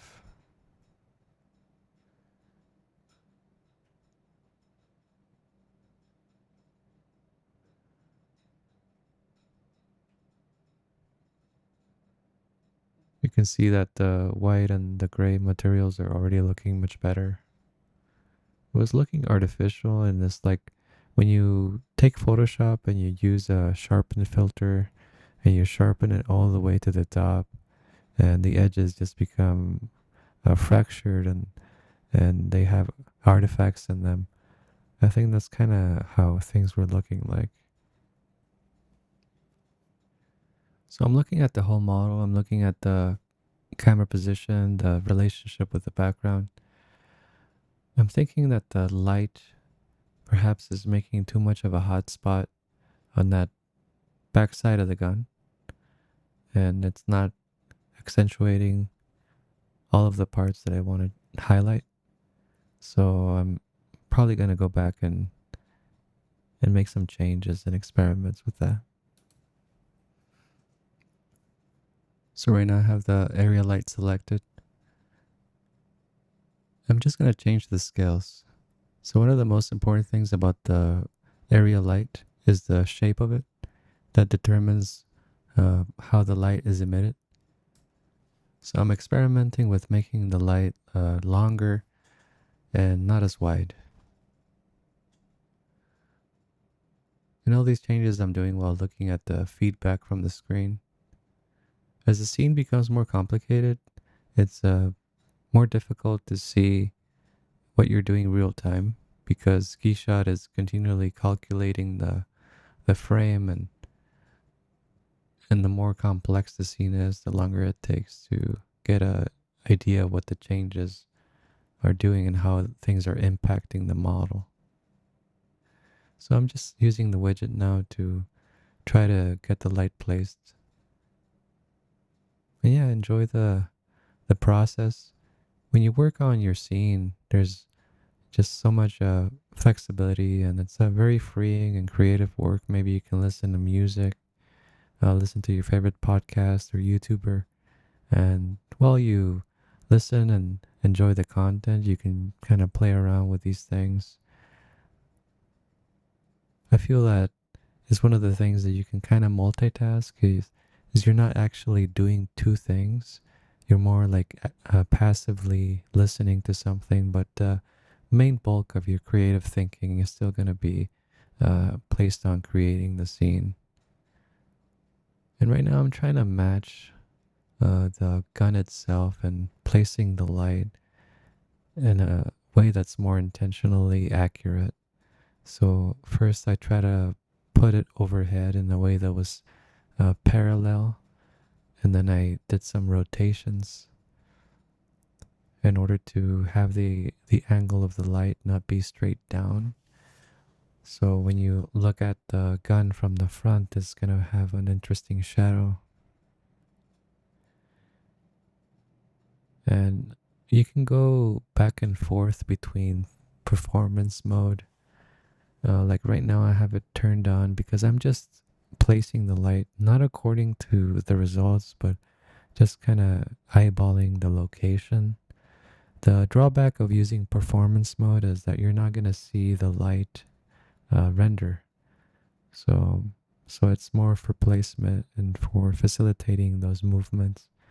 But I already like the result much more than what we had before.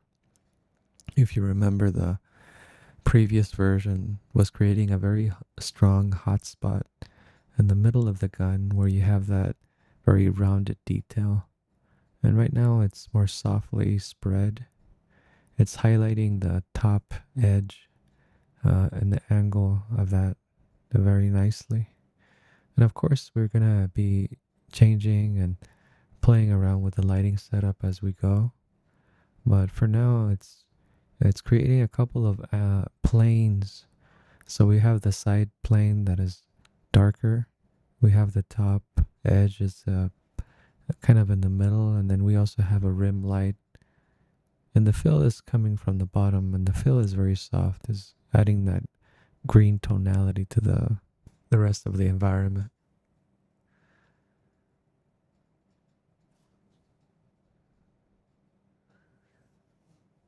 Sometimes what I do is that I increase the brightness to something that's way more than what I want or what I need in order to create the proper placements.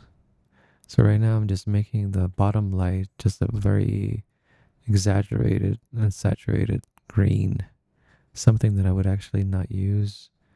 Um, and just kind of seeing that, but then, toning it down once I have the right directionality. One of the tricky things that I've noticed when creating environments is that when you move those lights and that little rectangle, a little nudge can actually change the directionality of the light by quite a lot. So it's like you're inching your way through when you're wanting to fine tune the location of it. I feel like there should be uh, a bigger interface for this.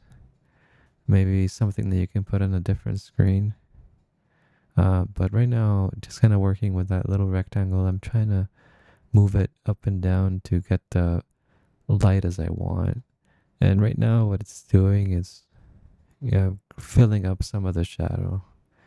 And I'm trying to figure out what is going to be a good angle to fill the shadows in. Like right now, it's highlighting the front of the gun, and you see it prominently on the bottom as well. So it appears to be like reflected light from the grate or from the concrete towards the gun. And like I mentioned, I like working with brighter intensities at first, but now I'm toning it down.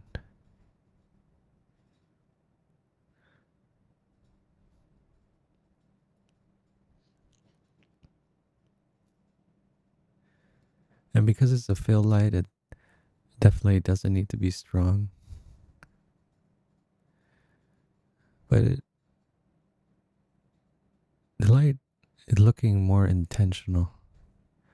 And I think that's what I want. So when I have these lights, I want each light to serve a specific purpose. I don't want to add random lights just to see what works and what looks nice, and because I think that's more accidental when you add lights and you keep adding more to create a particular effect, and I think it starts to look messy.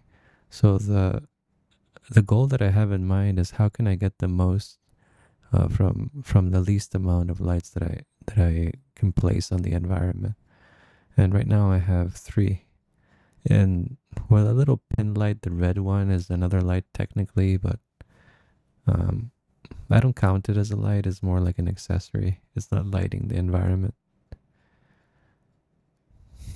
And I'm also playing around with what happens if you decrease the fall off of this fill light. And yeah, once you do that, the light becomes more directional. It creates stronger highlights on things. And of course, it's exaggeratedly strong right now. And as I try to figure out how to place it properly there. One thing I can share is just the game industry as a whole, from my point of view. So when I started my career, it was 2011. I started working at BioWare. And as an environment artist, we had a different set of responsibilities that we have now. I think modern day, if I look at the job market, an environment artist does a specific thing. Perhaps they take the models from another artist and they place them on the scene. And the other artist may be labeled a 3D modeler, a palette artist. So each company might have a different name for it. But when I started in the industry, and with this company, it wasn't a small company. It was a sizable number of artists. I would say it was more than 20. I was working with lots of colleagues on Mass Effect 3. And what I want to mention is that we did we used to do everything, and I really enjoyed that. So I did the modeling, I did a lot of texturing. Of course, we shared assets. I created things that people used, and I used things that people created. And one of the things that I really was impressed by and wasn't expecting is that we environment artists were actually lighting cinematics. So we have the conversations, the dialogues that you have when you're playing the game. So if you're speaking to Liara, for example, she'll say something and then you have two or three options on how to respond. So each option triggers a different cinematic, and each cinematic may have a different lighting setup. Maybe it has the same one. But I remember working with these complex nodes that are set up in Unreal, and each one was triggering a lighting setup. And I used to go in and make sure that the lights were properly lighting that model in that conversation. And and the bugs that were common were pops. So, for example, if you went to dialogue A and the lighting changed, but then eventually dialogue A goes to another dialogue, and perhaps the lighting on that one is not the same. So you see a shifting and a popping of the light, and that's things that we needed to keep in mind. And yeah, that's an example. of how my role was specifically when I started the industry. It was quite different than what it became later on. So when I started at Bungie, it was maybe 5 years later. I started um, working in a different way. So I wasn't responsible for making all of the models that I was working with. I made custom models, but Bungie had a dedicated modeling team that is called the palette team. And they also had dedicated lighting artists.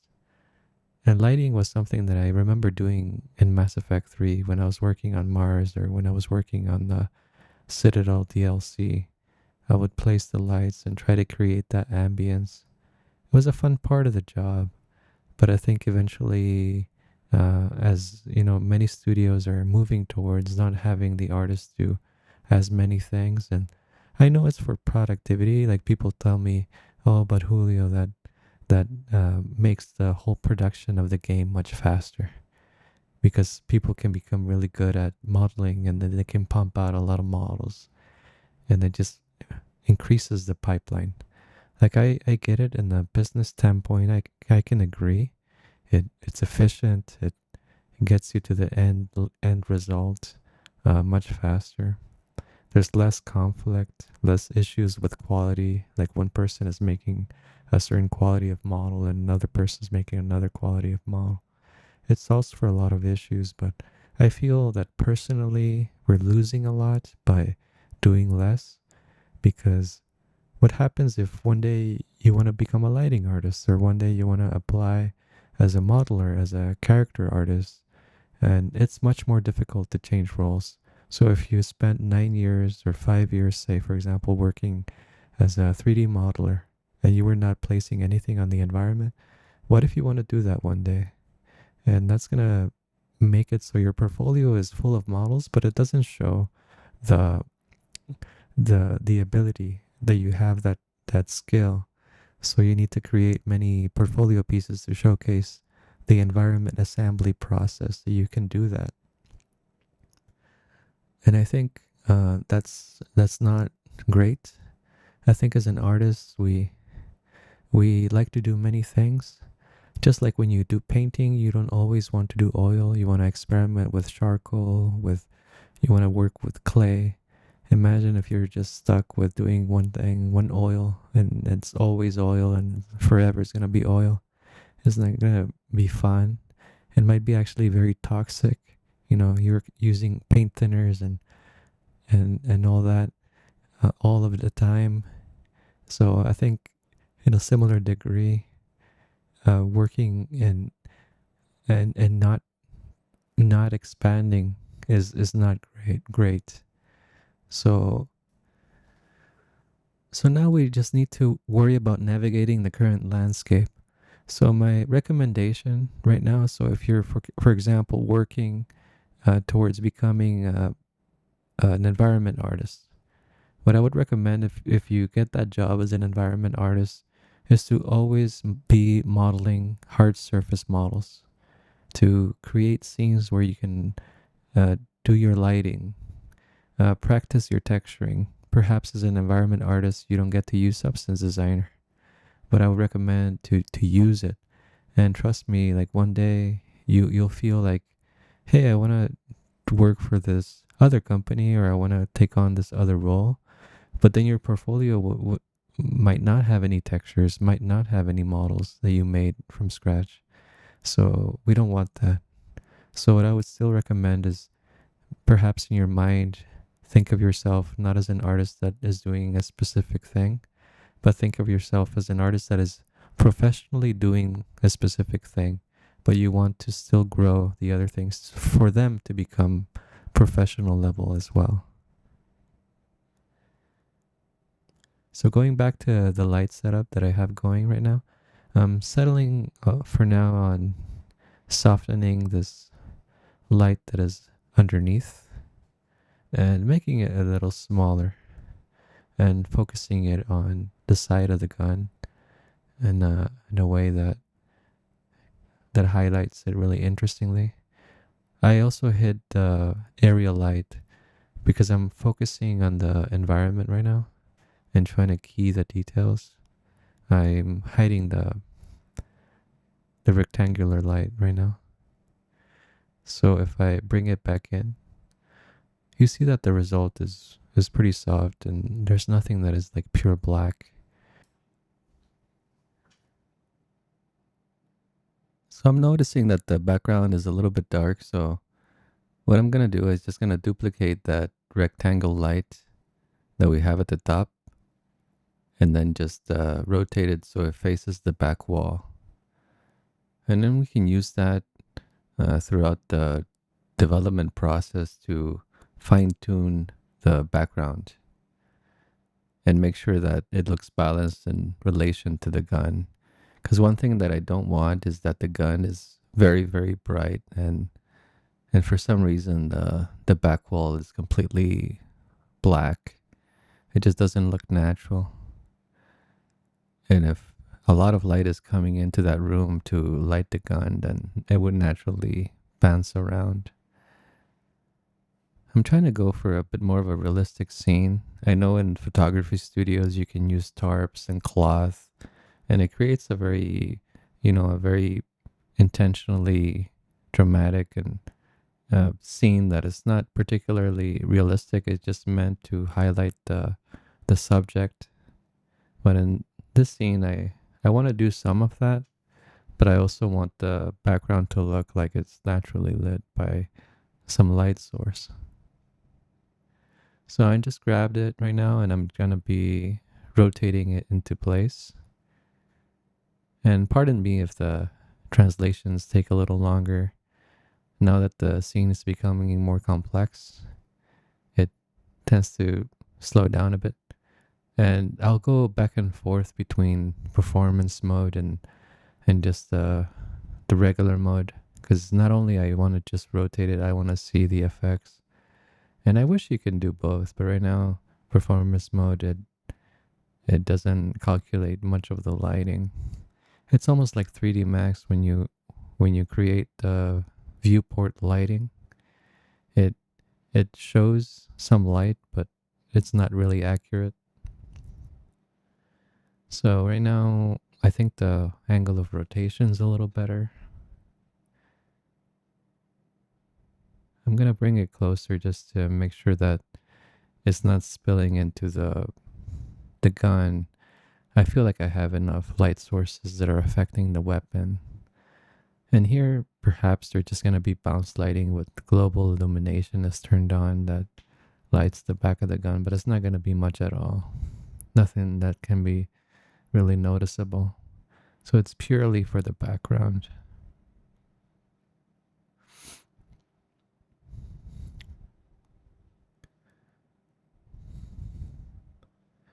I'm experimenting with the size, so if you see that when I scaled the size of this rectangle to 3, it really started to soften the whole scene on the back.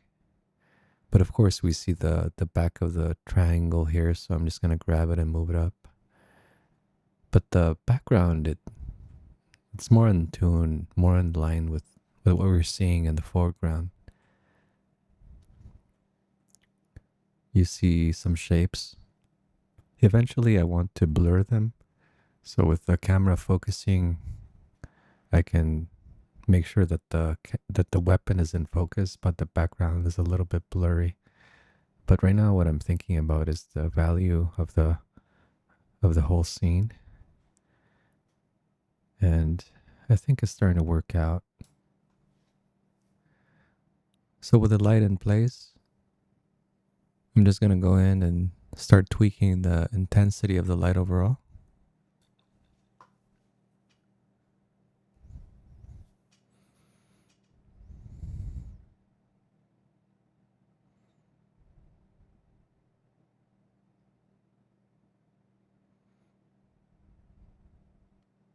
Right now I'm using exaggerated values just to see how the light is affecting the environment, the shadows that it's creating. And this way I can see the color contrast if I decide to lean towards a specific color. What kind of mood is it creating? And I'm thinking with this green, it just makes everything a little more monochromatic. So I'm might lean towards something that's a bit more cool.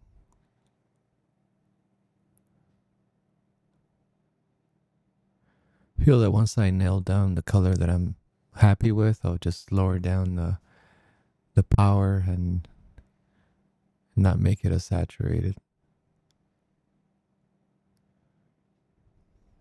I think this blue works very well.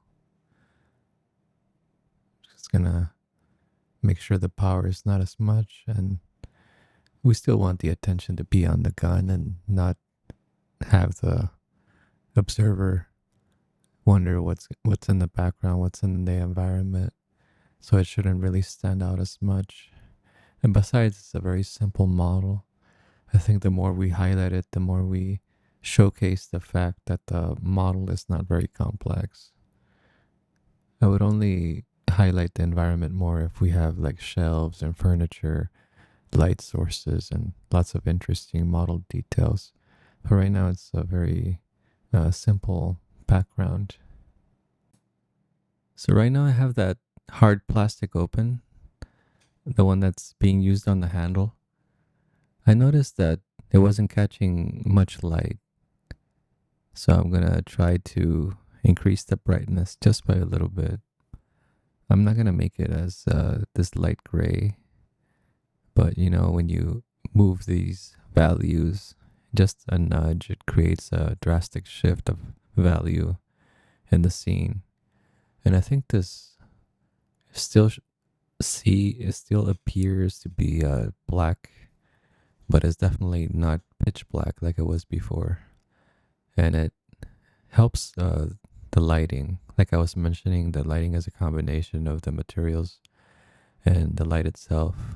Because if you have something that's really black or really dark, you're going to have to really drive up the intensity of the lights in order to light that object.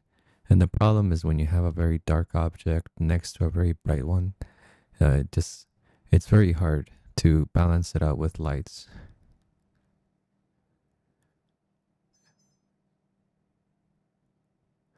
I'm looking at the metal, that that steel, and I'm thinking the roughness being at 0, the default is just like perfectly shiny steel. It wasn't working out.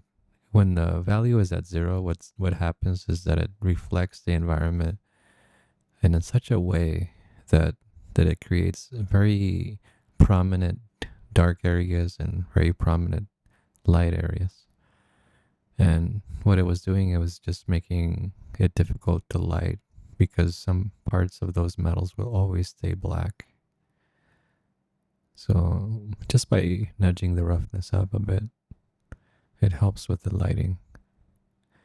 So that's one of the things that when you create materials, you can't plan for these things in advance. I think once you start adding lighting, it starts revealing the issues and exposing the things that you need to improve.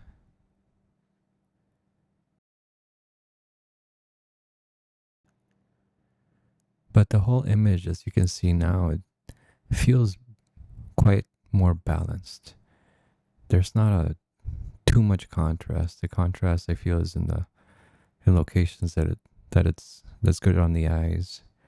The contrast or the shadows of the details. And right now I'm editing the point light material, and this is the material that is that little pin red light. I'm seeing that the values need to be lower. We're just lighting too much. So going to performance mode, I'm gonna navigate to the camera tab and duplicate or create a new camera. And this camera is labeled render 1. And automatically this camera is gonna take the angle that I was looking at in the free camera.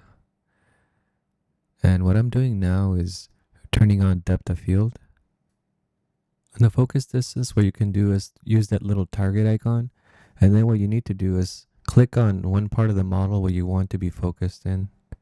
So what you do is click on the icon, click on the model, and then hit OK. And then after that, change the f-stop. The f-stop, the higher the number, the more in focus the image is going to be. The lower the number, the more of that autofocus and blurry reflection that you're going to, the blurry image that you're going to get. Kind of the bokeh effect. So now that I have a camera dialed in, I'm just going to duplicate that and change the name. One thing that I recommend doing with cameras, especially on these rendered views, is that every time you make a change to the camera, automatically just lock it. Get into the habit of locking the camera. It's very easy to accidentally highlight it or move it around unintentionally. Maybe you're doing a render and you go and have a sandwich and then come back and you forget that the camera that's being displayed is the one that you want to render, and now you've changed the angle, you changed the shot. So with this second camera, I'm actually dialing in the values because I want it to be parallel to the camera, like you're looking straight at it, but not from the front. So I'm gonna rotate or use the inclination just so you can see a little bit more of the top, not that much, but just a little bit of it. That way it's not like exactly looking straight at the gun.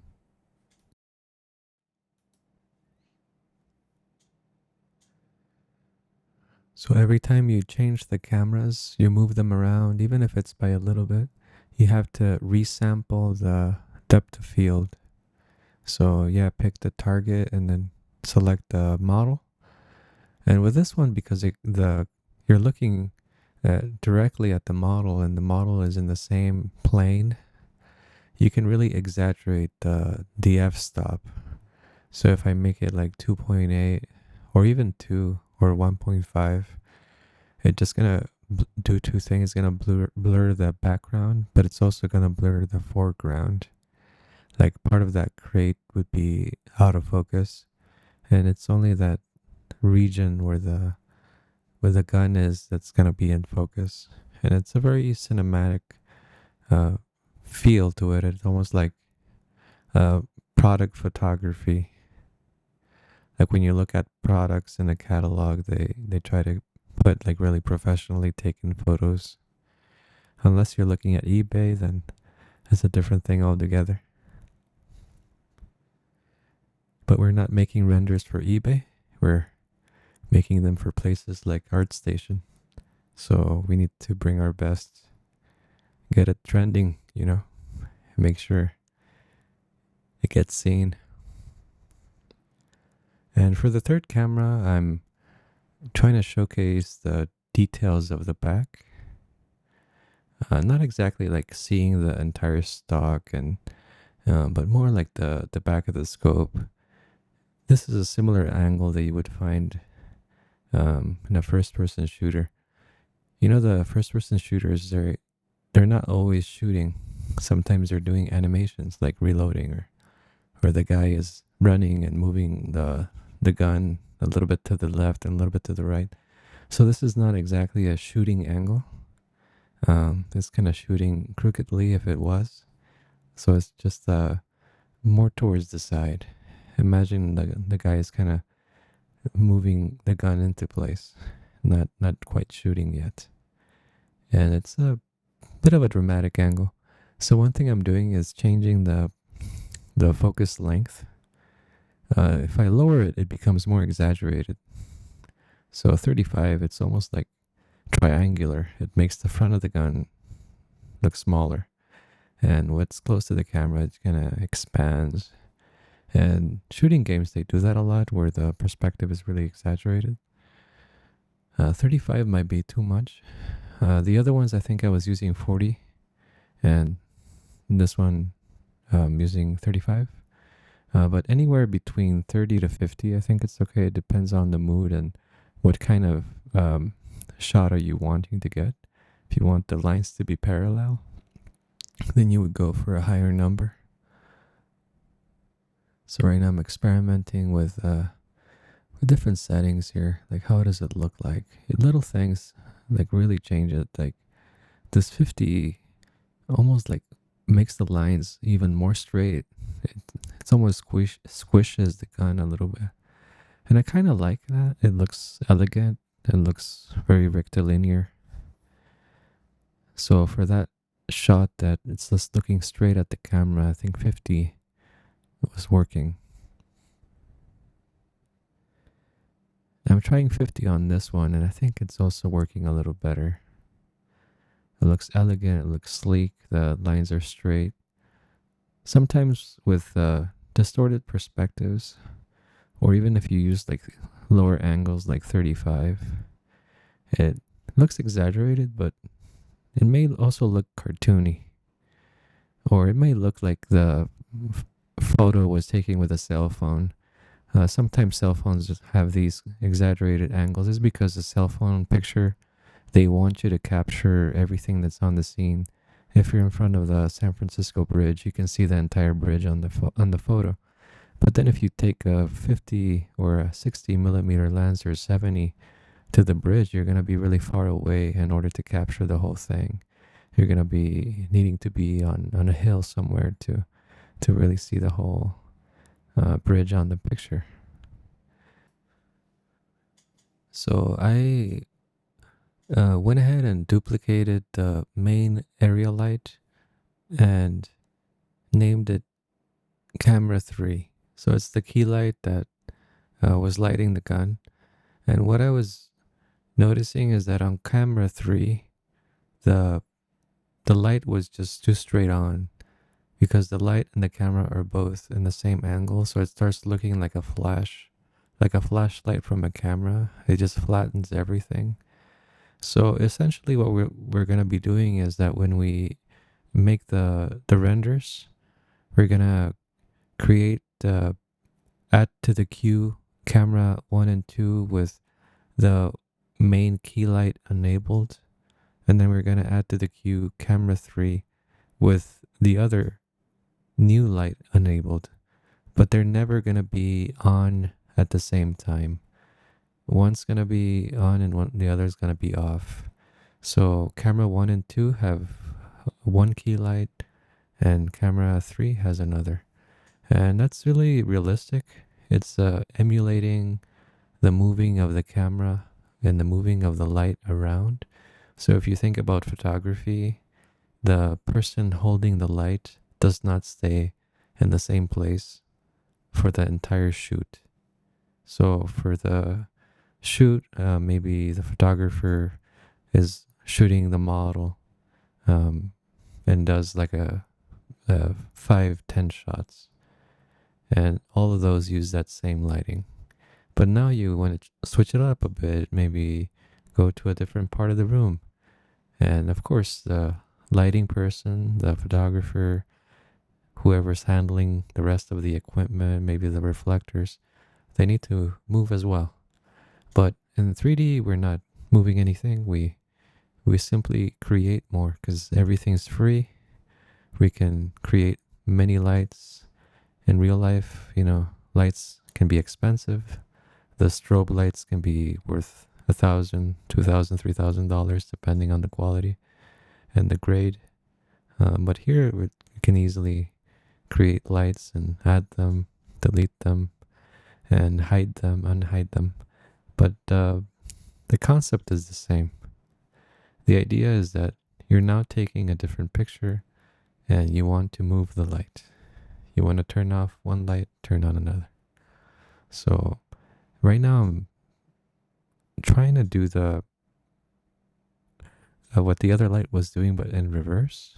But still, it's a unique shot, so things can change. But I'm highlighting the top plane of the gun, and I'm bringing in shadows, and I think it's doing a good job. And yeah, so I'm just turning it on and off to see the changes and saving the scene. We've come a long way. So we have the model fully textured. The lights are represented. So from now on, What I'm doing behind the scenes is taking renders, looking at them closely, seeing what can be improved.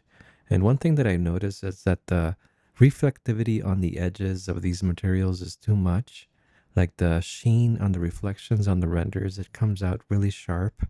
So I'm opening the painted metal materials and I'm increasing the roughness of that chrome. And that's going to soften the reflections on the edges so they don't stand out as much. And this change needs to be done on both the uh, white and the gray materials or any material that uses the painted metal master material. It's a brief example of the workflow that I would continue doing as I refine the renders. So right now I'm really thinking about the lighting quality and the imagery that's going to be producing. So I'll go and add a test render and then see the results. Sometimes I take it further and I take it into Photoshop and consider the color corrections and the values. And this way I can fine tune the materials and the lighting afterwards. So here I'm just kicking off a render. And then I take the results into consideration to see what further changes can be made to increase the quality of the shot. So with that render, I noticed that the dirt was not showing up very well. For some reason, it just kind of fades away. So I need to go in and open the materials that have dirt in them and then adjust the value of it. It doesn't have to be adjusted in the same manner because dirt is going to show up more on certain materials than others, like we saw on the grip of the gun. The darker material is really good for showing the dirt, but I'm seeing that on this white material the dirt is just kind of disappearing. So I'm taking that color that's multiplying the dirt texture and I'm just lowering it so it's closer to black. And that automatically is going to make the dirt more visible. Eventually, when I'm happy with all of the materials, what I'm going to do is I'm going to update the library with the final versions that I use for the final renders. But as of now, I'm not updating the library continually. I just added the materials once, and it was easier for me to produce new materials and get the workflow going. But for updating them, I'm going to hold off and just make the changes later on. So I also felt that this panel here was contrasting too much with the rest of the gun when I was taking the renders. It's bringing unnecessary attention to that area. So I'm just going to match it to the color that we have behind it. So it's just going to look like it's cut out and it's not its own piece. It's going to blend in much better. And I think the overall color distribution changes with that little assignment. Similarly, I'm changing the color of the trigger. With chrome, it was just shining and reflecting too much light and bringing too much attention. Right now, I just wanted to blend with the bottom half of the gun. So I'm applying that darker painted metal. Another thing that I'm looking at is that the overall values of that dark panel, the painted metal, are a little too bright. So what's happening is that we have the bright color, then we have something in between, and then we have an even darker color on the grip. So by making the painted metal a little bit darker, we're bringing it in line with the grip, so it kind of becomes part of the same family. And we don't have too many categories of values, but we have a brighter value and then a darker one, but we don't have too many things in between. So in order to do that, we need to adjust both of the colors, and one of them corresponds to the edges and then the other one corresponds to the core. And we're just overall making it darker. It creates a nice contrast, but at the same time, it just harmonizes the colors. It brings things together. And these are the kind of things that I notice as I'm continuing to work with the renders and now that we have our lighting setups, now we can really zoom in and dial the details.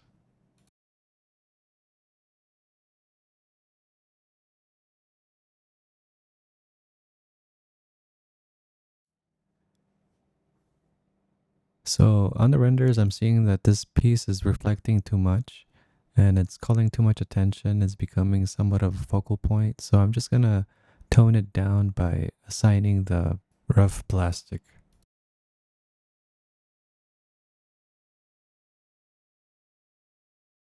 The same principle applies to this other component here.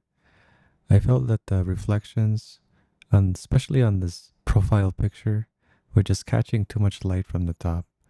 And that's not the focal point, so we're gonna tone it down. And now we can go over the render settings. So if you go to the lighting tab, I'm going to switch it to product and going to increase the bounces to 25 and the global illumination, the bounces, I'm going to set them to 2. And these are the outputs that I'm exporting. So I'm including many of the render passes, but I made a mistake and I left the clown map unchecked. So when you export yours, make sure you check it. It's a very important map. So now we're going to be adding some jobs to the queue. And the way we do that is that we select the camera and then we add job. So in this case, I'm adding camera 1 and camera 2. And for camera 3, I need to do the light hiding and unhiding. So I'm going to unhide the one that's corresponding to that camera and then hide the other key light. And once that is done, I select the camera again and then add it to the job. And we're done, so we're going to export the images to Photoshop. These are all the renders imported into Photoshop. So first I have the main image as the background layer. I also have the AO texture, diffuse, labels. It also has all the dirt and logos in it as well. That's lighting, shadows, refractions, which is mainly on the glass, and then reflections, which is on pretty much everything to some degree. I probably won't need most of these. I still like rendering them just in case. I want to make things a little dirtier, or maybe I want to take the labels and make them contrast a little more. So it's nice to have all the layers available. So I'm just going to double click on the background layer to convert it into a regular layer. And then after that, just make it a smart layer or a smart object. And then a camera raw filter. So now that we have the camera raw filter open, I'm going to make a few adjustments. I like going from the top to the bottom. I think it's arranged in a very logical way. Uh, right now, the image is really soft. I really like the lighting. The shadows are soft as well. It's directional, but not overly dramatic. So you see shadows on the small details and the large details. The glass has really nice refractions. The autofocus, the depth of field is working very well. So it's focusing on the gun and the background is very subtle. You also have a nice gradient in the background. So the top is warm and then it gets a little cool and then back to somewhat warm or desaturated at the bottom. So it's a nice gradient and it has some interesting features on the back from the pillars and the cloth as well. I'm just gonna eyeball these changes, just whatever feels better. In some cases, say if the exposure gets too bright in some areas, you also have the highlight slider, so you can kind of balance it out. So maybe you want the image to go brighter overall, but then if this gets too overblown, you can always go back and edit the highlights. Let's add a little more contrast. This wants to brighten the shadows. Typically go back and forth, that way I can see kind of like the before and after and consider like how far am I going to take it. To some extent, it's a balance of having things that are contrasting and having things that are softer and evenly lit. It's tempting to just make everything bright so all of the details are visible, but it also removes from the contrast and how dimensional the object looks. So I try not to overdo it. Like this is, if I turn it down, it becomes really contrasted and dramatic, which might be fine if that's the look you're going for.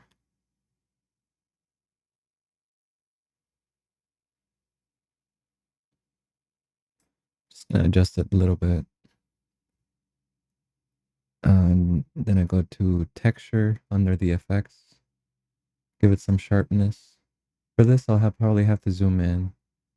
So with it, it just brings out a lot of the detail. And clarity does something similar, but it's a broader change. You see, it changes the values and the gradients, while the texture doesn't do that as much. So I would be careful with the clarity. It starts to look a little too much like CG. You see, if I turn it all the way to the top, it highlights the edges in a way that looks cartoony. So sometimes it's good to do that where you just take the slider all the way to the right. And you see this one doesn't make it cartoony when it's all the way to the right. It just makes it sharp. Um, so I'm just going to put it somewhere that's a little better.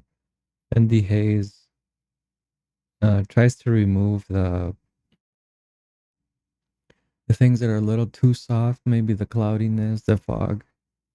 But I actually like the fact that some things are a little bit obscure and it has some ambience. So I'm not going to change that. And the vignetting, just going to go negative a little bit.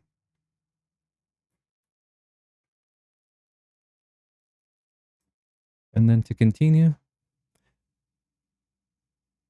and I change the color of the shadows, but I noticed when I change this wheel, it just changes the entire image. So one thing I like doing is that I make it really exaggerated. And then afterwards, I play with these two sliders, the blending and balance. So if I lower the blending, you see the highlights and the mid ranges become more of the original color. And then if I increase the balance, it does the same thing. So right now what I want to do is just give it more of a film look, like a LUT, something that you would see in a movie, where the shadows are really harmonized in the color.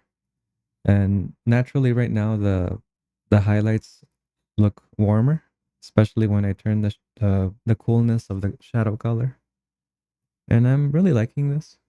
Even though it's really exaggerated right now, I can always just take this and bring it closer to the center. Maybe not by much, because I actually do like what's going on.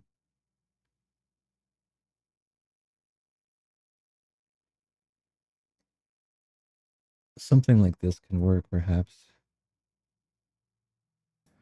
Now I'm looking at the sharpening that's underneath the color wheels.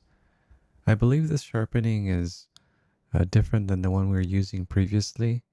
It adds a little more of that film grain, and that's something I like. So I'm just gonna add it and kind of fine tune it. Kind of zooming in to see exactly what it's doing. And that's going to conclude the changes within the camera raw filter. So the great thing about turning it into a smart object is that I can see that the camera filter is applied here at the bottom, but I can turn it on and off. So the original was warmer, it's a little softer and somewhat darker.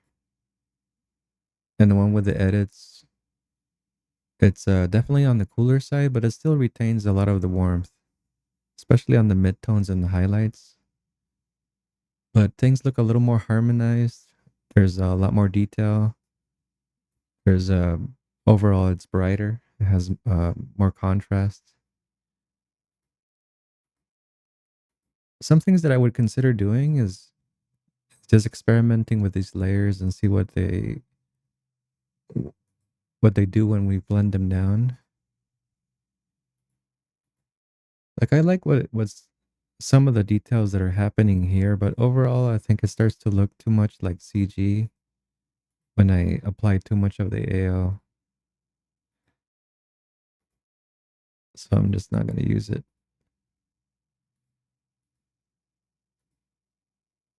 One thing I did notice is that the logo is not really visible.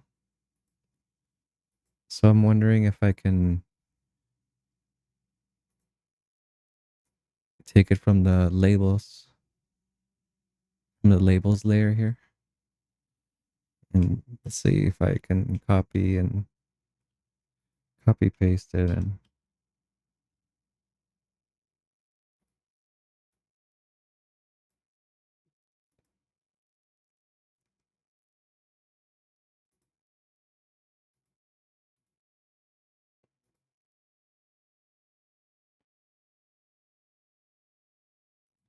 seems like linear dodge does a pretty good job. And then I can adjust the levels of that particular label.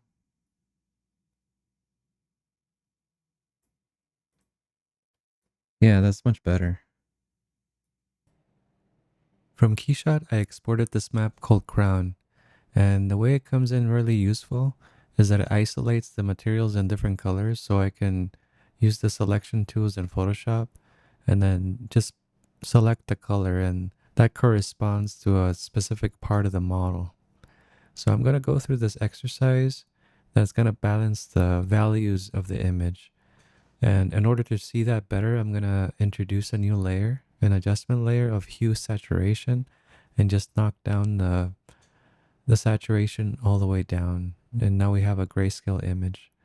So inspecting the image, I'm thinking that the colors are blending in a little too much. That I don't want them to be muddy.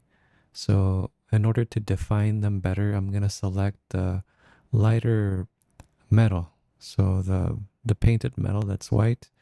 And I'm going to add a levels adjustment layer to that selection. And what I want to do is just increase the lightness of it while not reducing the contrast. So when you look at the image, you should get a sense that there's a primary, more dominant color, and then we have some midtones and some dark values. But I definitely want that part of the gun to be harmonized and to stand out. And I'm going to tackle the gray painted metal. And that's going to be the purple color on that crown map. And what I was seeing is that the values are somewhat in between the lighter metal and the grip. So I want to bring them closer to the grip. So that way when you look at this image, you see two different values. You don't see an in-between value when it comes to these grays. The grays are more harmonized. So you can see by lowering the levels on that, it brings it closer to the grip, and now we just have two colors. And the next thing I want to do is change that bright yellow. I'm seeing that value-wise, this section is very similar to the rest of the gun, and it kind of blends in on values. So this is something that I do want to bring down and have that be more like a mid-tone. So it's going to make that yellow a bit more of an orange as a result.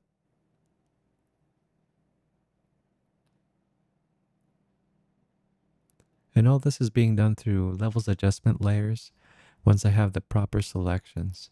So now you look at the gun and there's three prominent values. There's the lighter color, there's the accent color, which is the yellows, and there's the grip, and there's nothing in between. Those are the three prominent values. And now I'm selecting that crate and I'm bringing it down. I just don't want it to have too much highlight or to take too much attention from the gun. So I'm just gonna adjust the values and knock it down.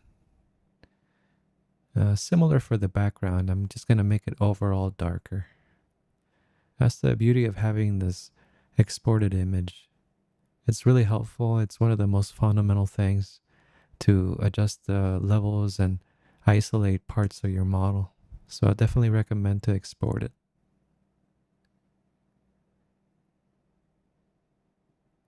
So if you notice the background and the crate, they are all living in the same family of grays, nothing standing out as too bright or too dark. Um, and the next thing I'm doing is selecting these metal pieces. Value-wise, they're too contrasty. They go from a very bright color to a very dark color. So I'm just gonna bring up the shadows and brighten them up a little bit so it blends in with the rest of the materials. And we don't want something that's almost like pitch black. I think the trigger is doing the same thing. It's just a little too dark and it blends a little too much with the background. So I'm just gonna adjust them to the point where they stand out a little more.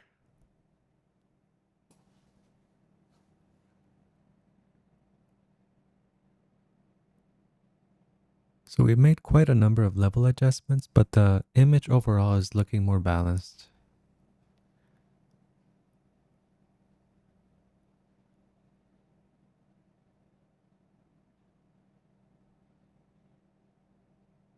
When I was looking at the grayscale, I realized that the stripes here were not standing out too much. So I'm gonna select them and do a similar treatment that I did with the other part. So just selecting, copying and pasting it to a new layer, and then adjusting the blending mode. And that's gonna make the stripes stand out much more.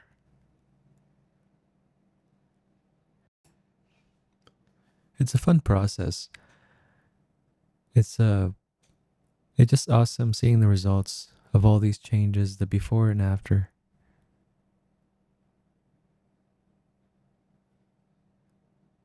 So this one I'm just gonna use a linear dodge. And I think that's gonna brighten it up in the way that I was hoping for.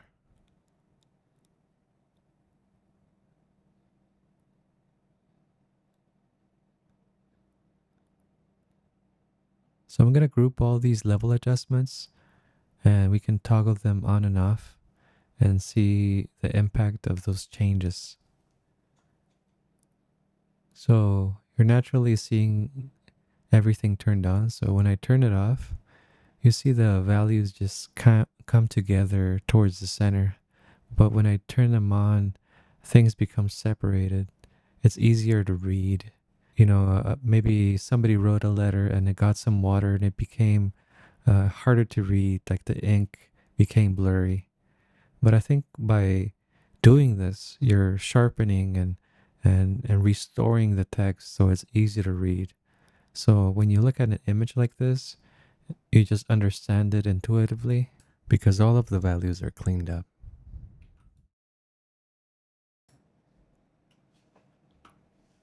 With the renders exported, I went ahead and applied the same operations to every image, and that way we make sure that all three renders are consistent. Now what I'm doing is I'm zooming out and I'm looking at the thumbnail, and I'm applying a levels layer to everything, and then I'm clamping it so it's closer to the center and it uses the full range.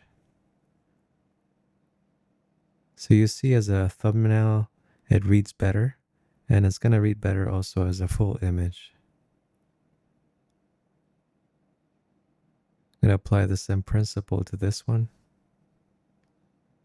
Just do a level adjustment and then clamp it so it's closer to the center and uses the full range. And zooming in to see the whole thing, we can see the effect of the level adjustments. I'm definitely aiming for more of a cinematic look, and I have a program that I like using that I wanted to show. More of an overview form, not as detailed as I showed you Photoshop. It's called DaVinci Resolve. I wanted to give these renders a cinematic look. DaVinci Resolve is one of my favorite programs for editing videos. It's what I use for my channel and what I use for my portfolio. So I wanted to go through a few effects that are easy to add in DaVinci Resolve that could have taken me a little longer in Photoshop, so I wanted to save some time. So if I zoom into one of the three clips, I'm going to go to the Edit tab. I already added the effects, and they're as simple as grabbing them and dragging and dropping them into the clip, and then adjusting the settings. So for this one, I'm just going to turn on the effects one by one and just show you what they're doing. So the first one is a lens flare, and I'm overlaying it with a visor and the light that it has on the side.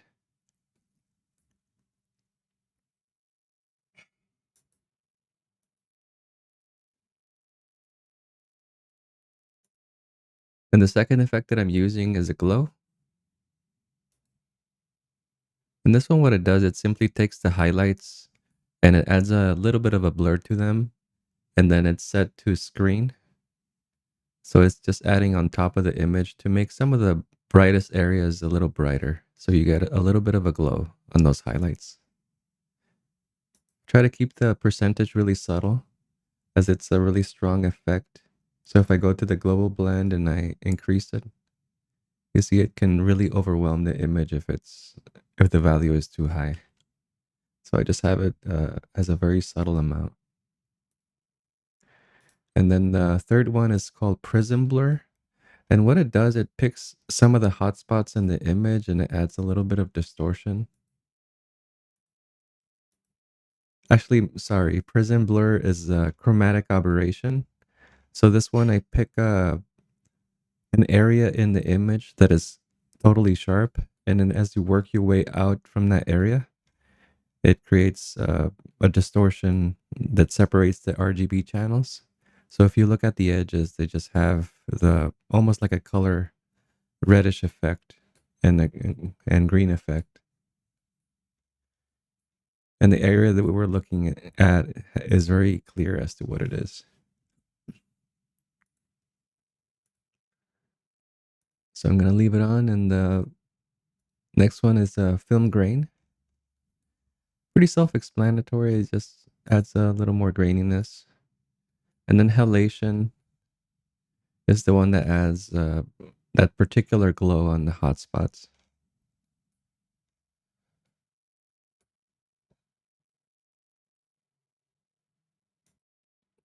Now I'm going to go to the Fusion tab. There's a separate section where you can add even more effects. So this one, color compressor, it just brings the colors a little closer together. So I'm going to plug it in to see the result of both. And then highlight, what it does, it just takes the highlights and then stretches them, in this case, sideways. So I was just adjusting the settings. So it has a very interesting sideways glow. And the last one is a little bit of color correction. I already did most of the color correction in Photoshop. So here it's more of a touch up where I removed a little bit of the green tone and shifted it towards the purples and blues. So it's a very minimal touch. And once I have the effects applied to one image, it's easy to go back and apply it to the other ones. So now with this one having all the effects, I can just copy, Control C, and then right click on the second one, and then just paste the attributes. And you're going to see the change on the image as soon as they hit apply. Yep. And it introduced the lens flare as well, which I can reposition. So I'm going to paste the attributes on this one too. Congratulations, you made it all the way to the end. I appreciate your participation.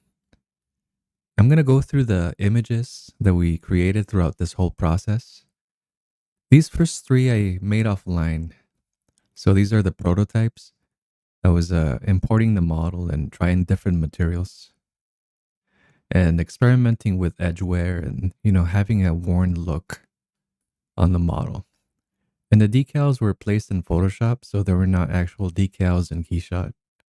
And some of the dirt was added afterwards as well in Photoshop. But you see the edges are very highlighted on this image. It has a more of a surreal look and perhaps is for a shooter that is not meant to be too realistic. It has a stylized feature to it. And then this is the render that we made at the beginning of the video. Just going through KeyShot and how it can be used to create renders very quickly with clean materials that showcase the details of the model and just the reflections of the environment very well. And these are the actual renders that we color corrected in Photoshop, straight from KeyShot without DaVinci Resolve. So they look really clean. They have all the contrast and the details that we wanted. All the materials that we worked on together. The chrome, all the scratches are showing up really nicely. You can see the details of the scope. The glass is showing up beautifully. When you zoom in, like all the decals are well placed and balanced. Everything's legible. And this is the shot that's straight on. It's actually my favorite out of the three. There's something really elegant about it, something that's really striking and it just commands attention. You can really see the curvature, the details, and the way that they were modeled without any perspective, kind of distorting and obscuring things. It's just really, really elegant. I don't want to compare it to an animal, but when you see an animal from the side, like the entirety of the horse profile, or a lion, you recognize its majesty when you see the whole thing. That's why in movies you see them walking sideways often. So we took the images into Resolve, and I was hoping to get more of a film look. And we see the reflections and the lens flares has a bit more contrast with the colors. So we're adding a few more reds, removing some of the green, and of course the glows. It just adds the lens, the fact that you're working with a camera. It gives realism because now the camera is being affected by the amount of light, by the way it reflects into the lens. And I also added some smoke just for ambience. And that also helps bring out some areas and create some contrast. Not as much in this image, but it does on the others. And this is the one with the effects as well. And kind of the smoke kind of coming up and the chromatic aberration, it just makes things blurry, the things that are closer to the edge. It also adds realism. Like when you're focusing with your eyes, you notice that the periphery, it can be blurrier. So the things that you're looking at are typically sharper. So in this case, we're looking at the center of the gun and the things that are on the edge, they have that separation of color. And it adds a element of realism to it that is subtle, but I think it goes a long way with these renders. And this is the other shot. And this one I was using the smoke to highlight just the profile of the grip a little bit better and to prevent it from blending into the background. And I'm using the same lens flare, but with more of a blur. That way it looks like it's a reflection on the metal that's reflecting onto the lens and creating that glow. But yeah, thanks a lot for staying with me throughout the tutorial, and I hope you love your renders as well. Have a wonderful day, and I'll see you guys next time.